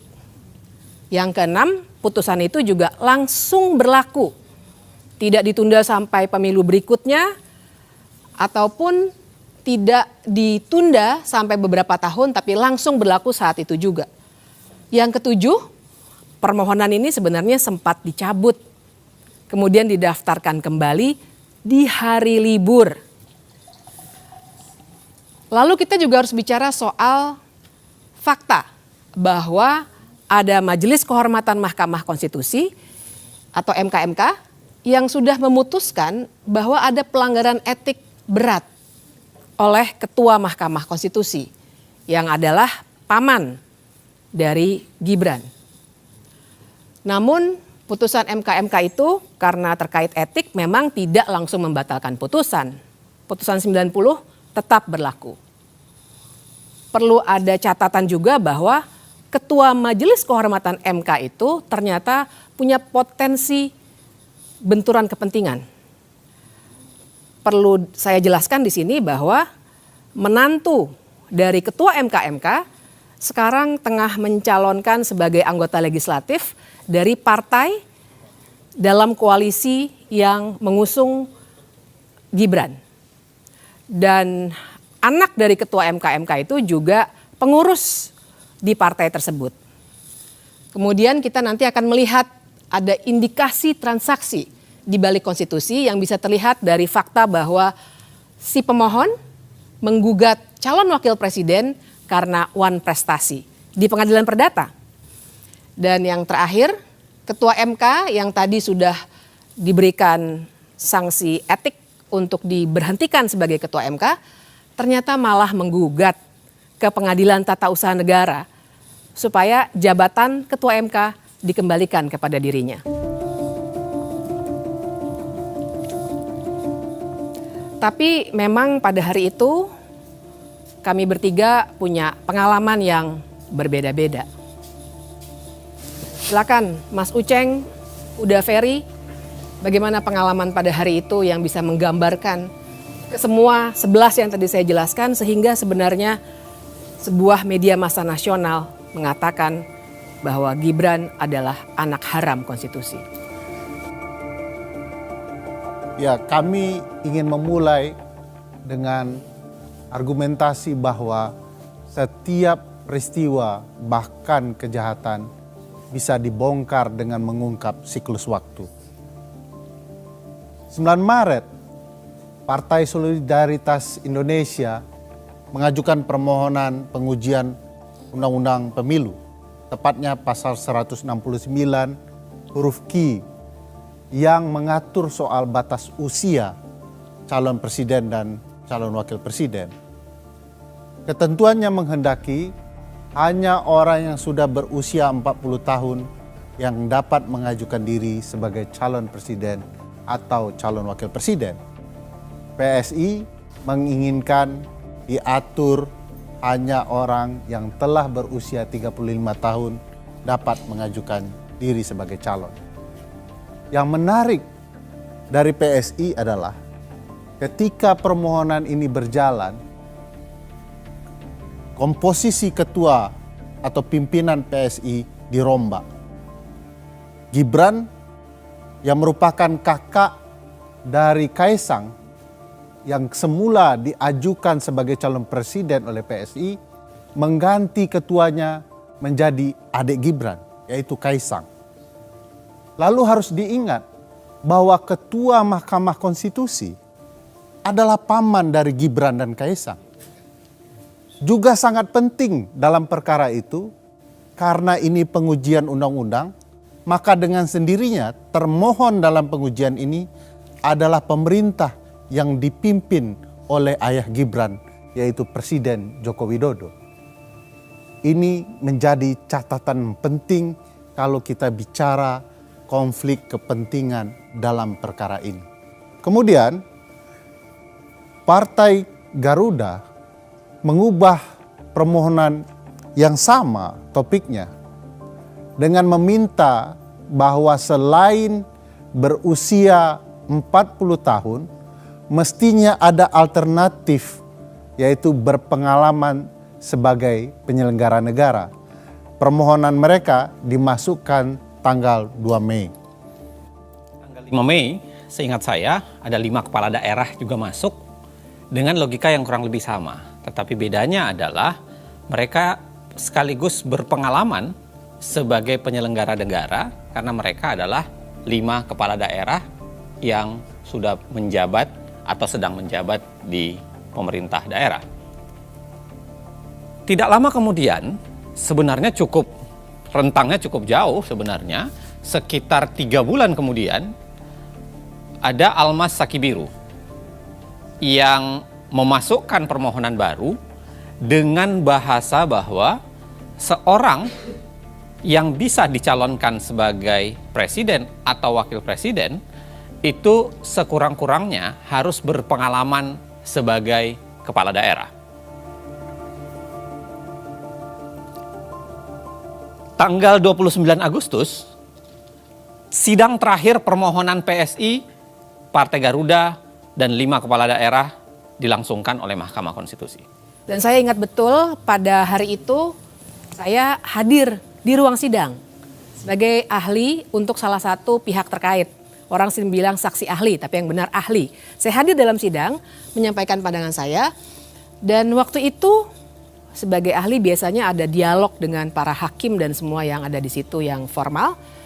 Sebenarnya terbaca bahwa hakim-hakim punya indikasi akan menolak 3 permohonan ini. Karena mereka melihat, dan ini baik secara umum, bahwa masalah syarat kepala daerah itu bukan wewenang Mahkamah Konstitusi, melainkan memang wewenang pembentuk undang-undang. Itu adalah sidang terakhir karena setelah itu biasanya akan ada penyerahan kesimpulan, kemudian rapat permusyawaratan hakim, kemudian putusan dibacakan. Kami masih menunggu-nunggu karena perkara ini tentu saja sangat menarik. Agak luput dari perhatian kami, ternyata pada 5 September ada pemeriksaan pendahuluan untuk permohonan Almas. Dan setelah itu, seperti normalnya prosedur di Mahkamah Konstitusi, ada perbaikan permohonan dari Almas. Kita bisa geser ke tanggal berikutnya pada 12 September. Almas memperbaiki permohonannya, kira-kira begini konstruksinya. Tetap 40 tahun sebagai syarat dalam pasal 169 huruf Q Undang-Undang 7 2017 itu, kemudian ditambahkan atau jadi alternatif atau berpengalaman sebagai kepala daerah baik di tingkat provinsi maupun kabupaten _kota. Berubah artinya ya, dari awalnya hanya kepala daerah, dia kemudian lebih menjelaskan bahwa bukan hanya kepala daerah di tingkat provinsi maupun juga kepala daerah di tingkat kabupaten kota. 19 September, kalau kita ingat, RPH pertama atau rapat permusyawaratan hakim pertama itu dilakukan untuk gelombang pertama permohonan. Gelombang pertama itu adalah PSI, lalu kemudian Partai Garuda, dan 5 kepala daerah. Dalam perkara itu, semua ditertolak. Ya. Dan luar biasanya, Anwar Usman tidak ikut RPH dengan alasan yang kemudian disebutkan bahwa dia menolak konflik kepentingan. Maju 2 hari kemudian adalah rapat permusyawaratan hakim pertama untuk permohonan Almas. Luar biasanya, kali ini Anwar Usman sudah masuk. Entah apakah dia sudah merasa konflik kepentingannya sudah tidak ada atau sakitnya sudah hilang. Tapi pada saat yang sama, Anwar Usman sudah ikut RPH di tanggal 21. Menariknya kembali, 8 hari setelah itu, di tanggal 29 September, terjadi peristiwa kunci dalam kasus ini. Almas Sakibiru, entah karena alasan apa, mencabut permohonannya. Sehari kemudian, permohonan Almas dimasukkan kembali. Padahal itu hari Sabtu, hari libur. Dan Ketua Mahkamah Konstitusi berkantor serta meminta panitera untuk masuk kerja.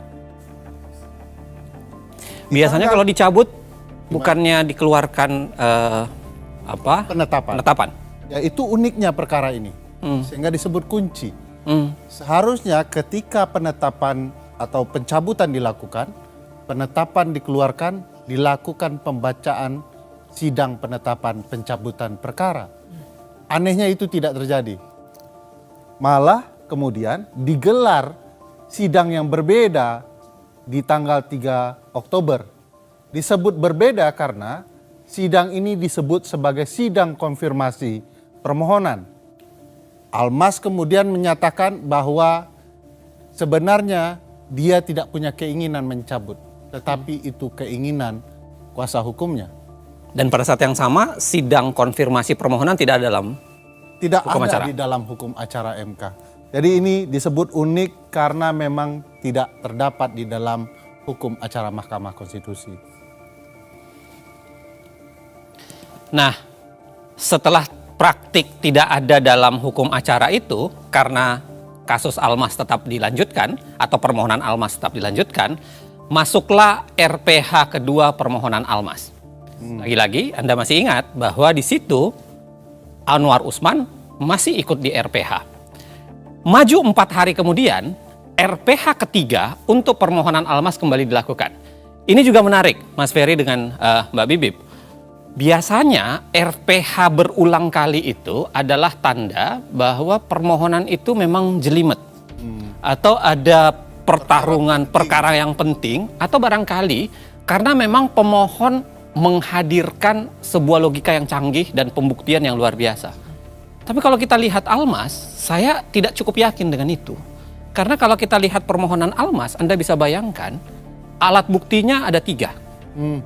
Satu adalah KTP-nya Almas, yang kedua adalah fotokopi Undang-Undang 7 2017, dan yang ketiga adalah dokumen Undang-Undang Dasar. Jadi tidak ada sebenarnya logika argumentasi yang memadai untuk diperdebatkan secara hukum. Kalau kemudian menjadi menarik, kalau kemudian harus ada 3 RPH untuk membahas permohonan Dan nggak Almas. ada sidang ya, Bang Sama Uceng? sekali tidak ada Persis, sidang. nggak ada Jadi sidang. nggak ada saksi, nggak ada ahli. Tidak ada sidang. Jadi tidak pernah dibuka sidang. Yang ada adalah hakim sibuk memperdebatkan permohonan Almas saja, tapi tidak pernah membuka itu ke publik, dan itu dilakukan berulang kali. Karena sidang substansi kan sudah selesai ya? Ya. Di tanggal 29 Agustus. Persis. Nah setelah 9 Oktober nih, saya ingat sekali tuh hari itu. Saya yakin kita punya pengalaman yang beda-beda. Ya. Pada 16 Oktober 2023 itu.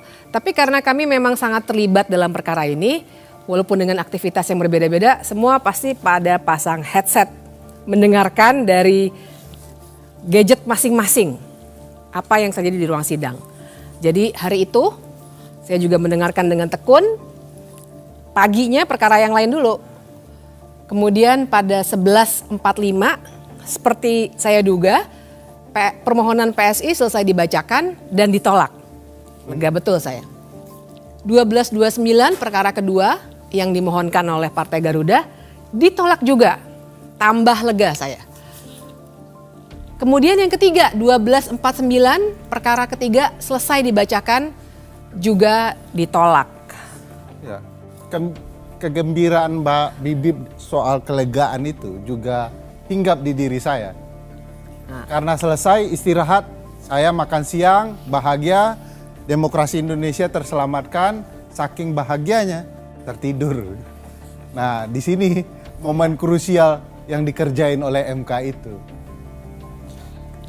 Di hari-hari yang sama ini saya ingat saya berangkat dari Jogja pagi karena memang ada acara di Jakarta, ada beberapa acara di Jakarta, dan sebuah koran nasional itu minta saya nulis soal putusan ini. Makanya kenapa kemudian di bandara saya mendengarkan, lalu kemudian begitu nyampe di Jakarta sudah istirahat makan siang, saya tahu putusannya tapi saya mendengarkan kembali melalui siaran ke belakangnya gitu dari siaran YouTube.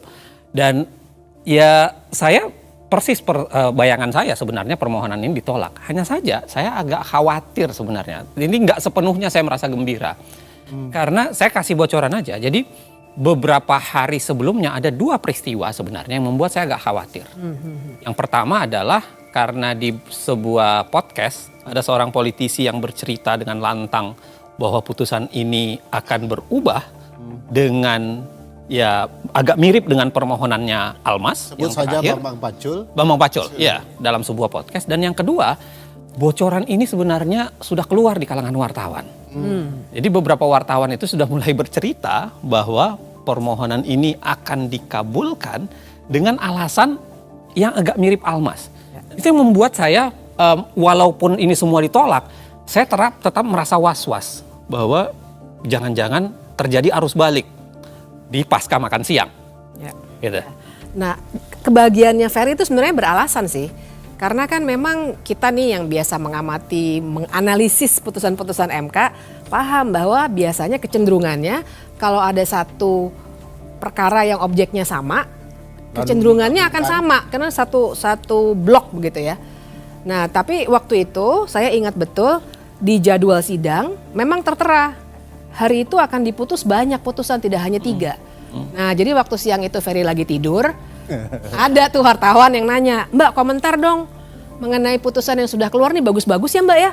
Nah, saya tahu ada beberapa guru besar yang sudah berkomentar membahagiakan, tapi saya bilang sama wartawan itu, nanti deh, saya merasa ada sesuatu yang akan berbeda setelah makan siang. Saya hanya mau diwawancara setelah semua putusan hari ini dibacakan. Ferry masih tidur ya? Terjadilah, masih tidur. Karena logikanya kan memang putusan yang sama materinya. Kalau ini sudah ditolak, runtutannya kalau tidak ditolak ya anggap tidak Tapi dapat diterima. basis penolakannya apa nih? Seingat saya itu kan basis penolakannya adalah Beda-beda ya. ya, tapi pada dasarnya mereka mengatakan bahwa ini adalah open legal policy. Ya. Ya kan, satu tuh. Terhadap permohonan Garuda dan 5 kepala daerah ditolaknya, salah satu alasannya mengatakan karena penyelenggara negara itu terlalu luas. Ya. Ya kan, tidak ada sambungannya untuk kemudian mengatakan semua penyelenggara negara bisa diterima untuk menjadi presiden. Kalau penyelenggara negara appointed officials juga termasuk yang ditunjuk, Ya, bukan betul. hanya yang dipilih kan. Bukan hanya dipilih. Nah, ada juga seingat saya Pak Suhartoyo konsisten untuk kemudian menolak semua jenis dengan alasan bahwa ini harusnya NO. Ya, need on dapat Pantelicar diterima. kelar, tidak dapat diterima karena seharusnya bukan perkara di Mahkamah Konstitusi atau seharusnya ini bagian dari open legal policy. Nah, ada satu yang menarik karena ada nama Guntur Hamzah. Karena di 3 permohonan ini Guntur Hamzah itu secara konsisten menerima semua permohonan. Jadi dia mengabulkan permohonan PSI, mengabulkan permohonan Garuda, bahkan mengabulkan juga permohonan 5 kepala daerah. Nah, jadi istirahat makan, siang-siang itu kami semua di tempat masing-masing juga makan. Setelah selesai, saya di suatu acara nih. Masih mendengarkan terus walaupun sebenarnya acara diskusi. Tapi saya ingat betul teman-teman yang dalam satu acara bilang ke saya, "Mbak Bibip kok mukanya berubah?" Karena ternyata jam 15.27 putusan Almas selesai dibacakan dan dikabulkan. Ternyata sekarang orang yang jabatannya masih menjadi wali kota walaupun hanya 2 tahun bisa menjadi calon wakil presiden. Padahal masa jabatan itu harusnya 2,5 tahun ya. Betul. Jadi sebabnya muncul kata sedang itu ya. Ya, jadi di sini sebenarnya yang menarik. Karena ternyata kita tadi sudah lihat sama-sama permohonan Almas sebenarnya bunyinya lihat di 12 September tuh. Berpengalaman sebagai kepala daerah baik di tingkat provinsi maupun kabupaten kota. Tapi ternyata waktu dikabulkan amar putusannya berubah menjadi pernah garis miring sedang menduduki jabatan yang dipilih melalui pemilu. Ini pun sebenarnya agak aneh ya. Kalau dilihat dari praktik Mahkamah Konstitusi harusnya dia sedikit banyak agak terikat dengan permohonan. Tapi ketika dia berbeda dari permohonan itu kan secara teori ketatanegaraan biasa perdebatannya banyak. Misalnya soal ultra petita dan lain-lain sebagainya. Tapi saya kira apapun itu ya berapa hari kemudian Gibran mendaftar. Tapi saya kan masih tidur itu ya. Jadi tiba-tiba ada Oh iya dibanguninnya gimana tuh? Dibangunin oleh senior dikatakan Gibran diperbolehkan mencalon.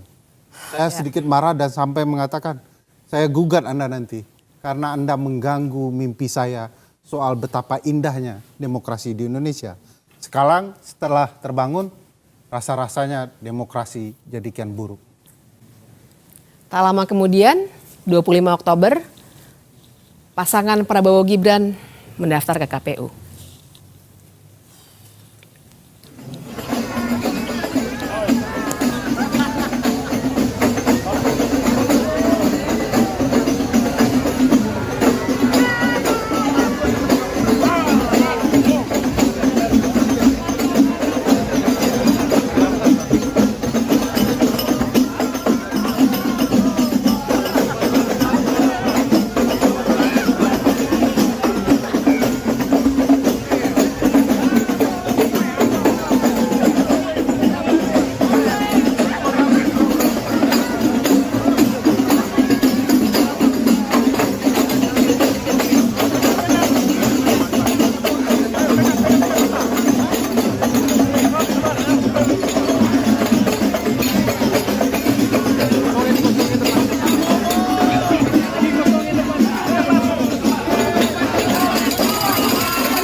Tapi memang kita harus lihat dinamika putusan ini dengan segala kekecewaan yang sudah kita rasakan sama-sama.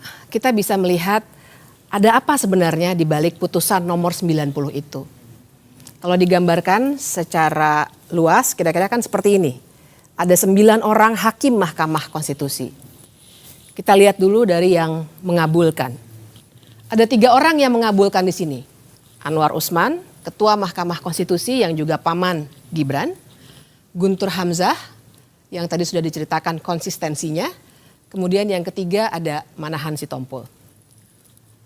Kemudian di ujungnya, karena dia sangat bertolak belakang, ada 4 orang yang menolak atau sering kita kenal dengan memberikan dissenting opinion atau pendapat berbeda.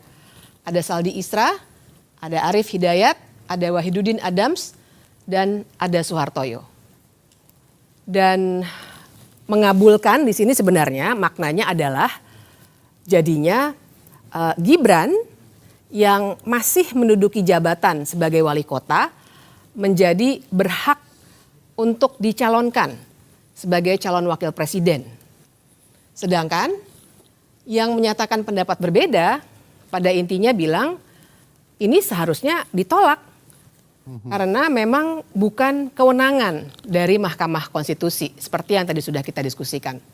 Tapi jangan lupa, Kim MK. Berarti 4 dissenting ini adalah konsisten dengan posisi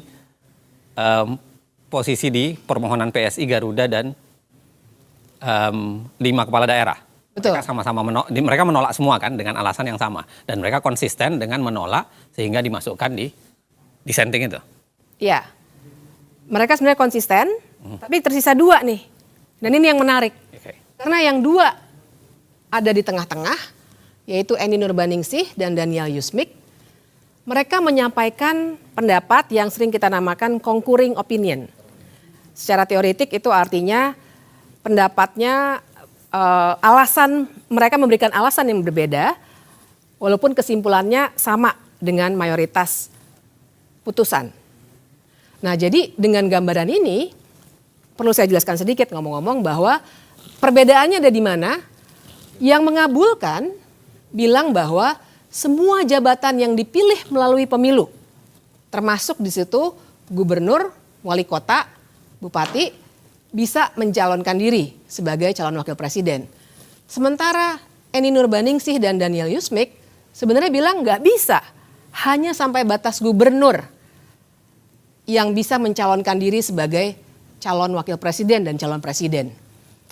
Nah, dengan gambaran seperti itu kan harusnya pendapat yang sifatnya concurring itu lebih dekat kepada pendapat yang menolak. Karena mereka sebenarnya tidak setuju dengan jabatan wali kota, tidak seluas itu. Tapi ternyata yang diputuskan, mereka yang berpendapat berbeda dikelompokkan ke dalam kelompok yang mengabulkan. Nah, di sini sebenarnya ada beberapa pertimbangan yang menarik dan saya perlu garis bawahi bahwa mereka berhenti di level gubernur. Sementara putusan mengabulkan untuk semua jabatan yang dipilih melalui pemilu. Izin, Saya mau jelaskan ya, saya mau coba menggambarkan betapa pergeseran-pergeseran para hakim ini. Saya boleh ya, saya pakai gambaran secara sederhana ya, untuk menggambarkan bahwa ini menarik melihat pergeseran hakim per hakim ya dalam putusan ini. Nah, jadi gini ya, tadi kan digambarkan oleh Bibip bahwa sebenarnya ada dua keterbelahan. Ya, ada keterbelahan atau beginilah kita gambarkan bahwa terjadi perbedaan antara kita sebut aja gelombang pra-makan siang sama pasca makan siang. Ya. Jadi pra-makan siang adalah putusan-putusan perkara selain 3 putusan perkara para partai itu, dan pasca makan siang adalah kita spesifikkan saja ke putusan Almas. Nah, kalau kita lihat pas pra-makan siang ya, sebenarnya komposisi hakim itu menarik untuk kita lihat. Kita buat satu gambaran bahwa ini adalah hakim-hakim yang langsung menolak permohonan. Ya, jadi ada 7 hakim di dalamnya. Ada Saldi Isra, ada Eni Nurbaningsi, ada Daniel Yusmik, ada Manahan Sitompul, ada Suhartoyo, ada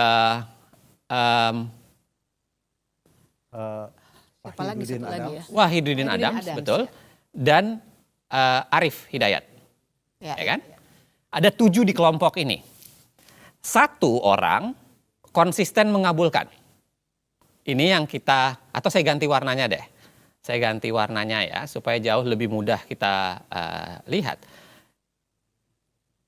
Ini adalah Guntur Hamzah yang betul-betul konsisten untuk menerima permohonan apapun. Jadi tidak dianggap sebagai kebijakan hukum terbuka ya?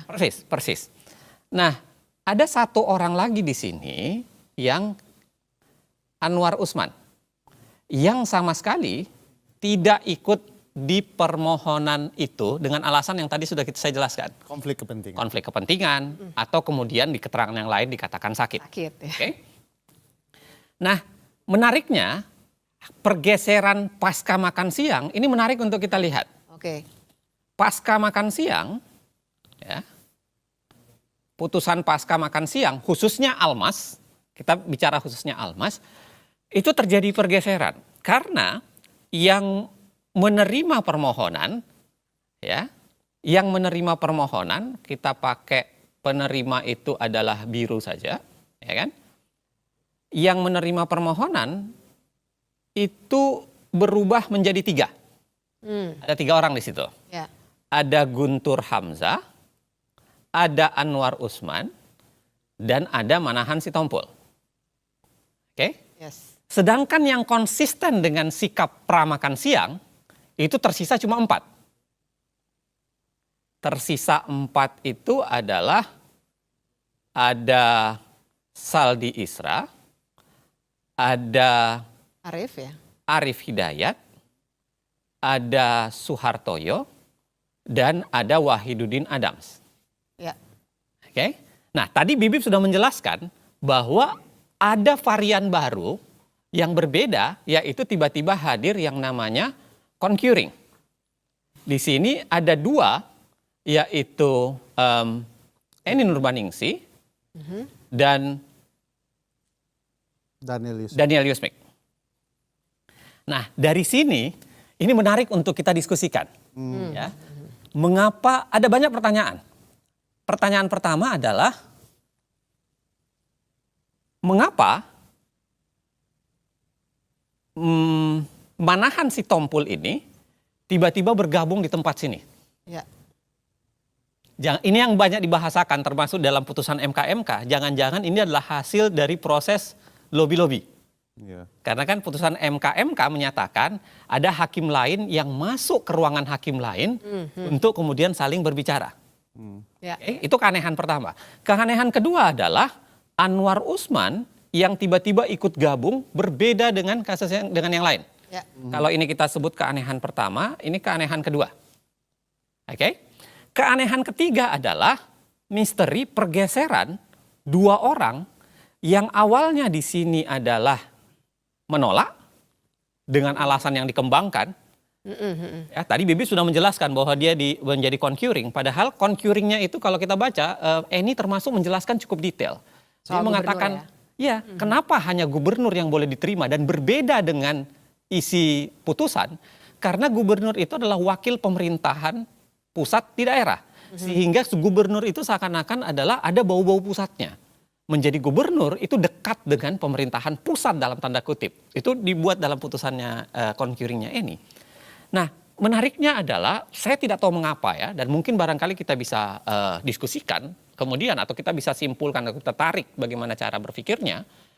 Mengapa Eni Nurbaningsi dan Daniel Yusmik memilih untuk concurring dan pada saat yang sama dia memilih untuk digabungkan di dalam putusan yang mayoritas 5 ini.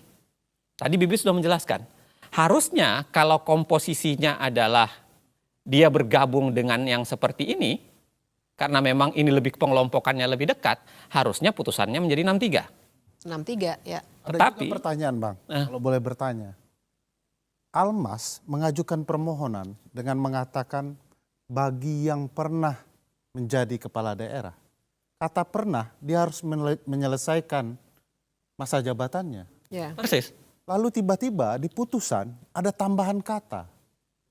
Pernah atau sedang. Persis. Nah siapa yang melakukan perubahan itu? Kita nggak tahu ya, tapi kalau kita lihat gejalanya, ini kan ada 3 nama nih yang sebenarnya konsisten di sini. Dia, ya. Ya kan, yang kemudian bicara di sini. Yang paling konsisten itu adalah Guntur Hamzah. Guntur Hamzah. Karena Guntur Hamzah itu kan dari awal. Ya kan? Guntur Hamzah itu dari awal di semua kasus dia menerima. Guntur Hamzah ini hakim yang masuk dadakan ke Mahkamah Konstitusi karena harus diingat bahwa Guntur Hamzah ini adalah hakim yang menggantikan Hakim Aswanto secara pelanggaran konstitusi juga. Ya. Kita harus tetap ingat. disahkan. Tapi tetap disahkan. Ya. Dan jangan lupa Guntur Hamzah ini pernah juga melakukan perubahan pada putusan sehingga dijatuhkan sanksi etik. Ya. Dan dia dulu adalah Sekretaris Jenderal Mahkamah Konstitusi. Persis. Nah, hal yang menarik lainnya adalah kalau kita baca dari dissenting opinion Saldi Isra, Arif Hidayat, Suhartoyo, dan Wahidudin Adams, kebanyakan isinya itu, walaupun ada juga bagian menganalisis perbedaan mereka dengan putusan mayoritas, tapi kebanyakan itu adalah seakan-akan dalam tanda kutip sumpah serapah. Ada kemarahan Saldi Isra yang dituliskan di situ, ada kemarahan Arif Hidayat dituliskan di situ, ada kegundahan Wahidudin Adams yang dituliskan di situ. Betul. Nah, lagi-lagi itu barangkali yang bisa menjelaskan kenapa putusan ini baunya anyir. Dan saya kira itu yang saya tuliskan di sebuah media nasional, kemudian saya katakan bahwa ya putusan begini ini memperlihatkan betapa palu hakim sebenarnya patah berkeping-keping di hadapan putusan Almas.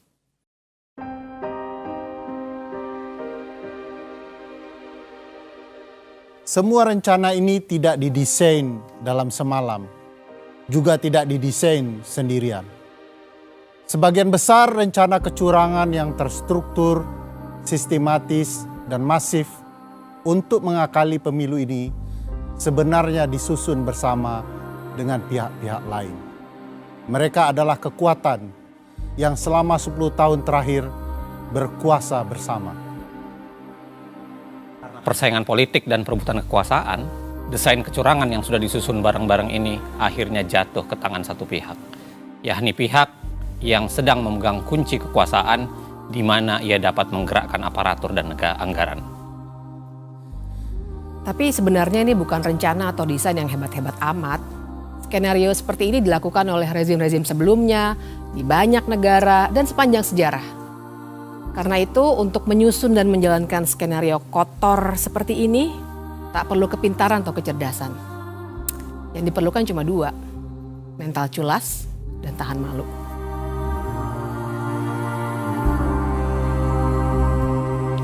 Sekarang ini saya mau fokus dulu bekerja, ngurusi masalah rusun, masalah monorail, masalah MRT, masalah kesenjangan tadi, masalah copet tadi, masalah-masalah itulah. Jadi saya yang paling kecil kayak Kaisang dia jualan pisang goreng, kemudian yang gede Gibran itu jualan martabak. Ini yang Ayang sama suaminya mau jualan kopi, ya silakan lah. Mau terjun ke politik juga silakan, nggak tahu saya. Tanyakan aja ke anaknya langsung.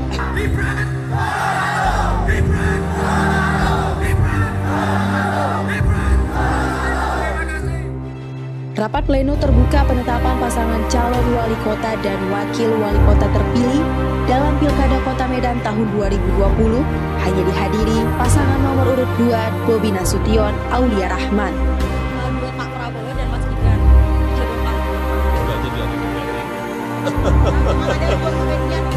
Pertama umur, yang kedua baru 2 tahun lagi. Wali kota. Saya tidak ada niat, tidak ada juga berminat menjadi presiden 3 periode. Jauh-jauh hari sebelum menjadi perdebatan berkepanjangan, Presiden sudah memberikan kode kuat soal cawe-cawe dalam pemilu 2024. Saya tahu dalamnya partai seperti apa, saya tahu. Partai-partai seperti apa, saya tahu. Ingin mereka menuju kemana, saya juga ngerti. Informasi yang saya terima komplit. Dari intelijen saya ada, BIN. Dari intelijen di Polri ada, BIK. Dari intelijen di TNI saya punya, BAIS. Dan informasi-informasi di luar itu. Angka, data, survei, semuanya ada.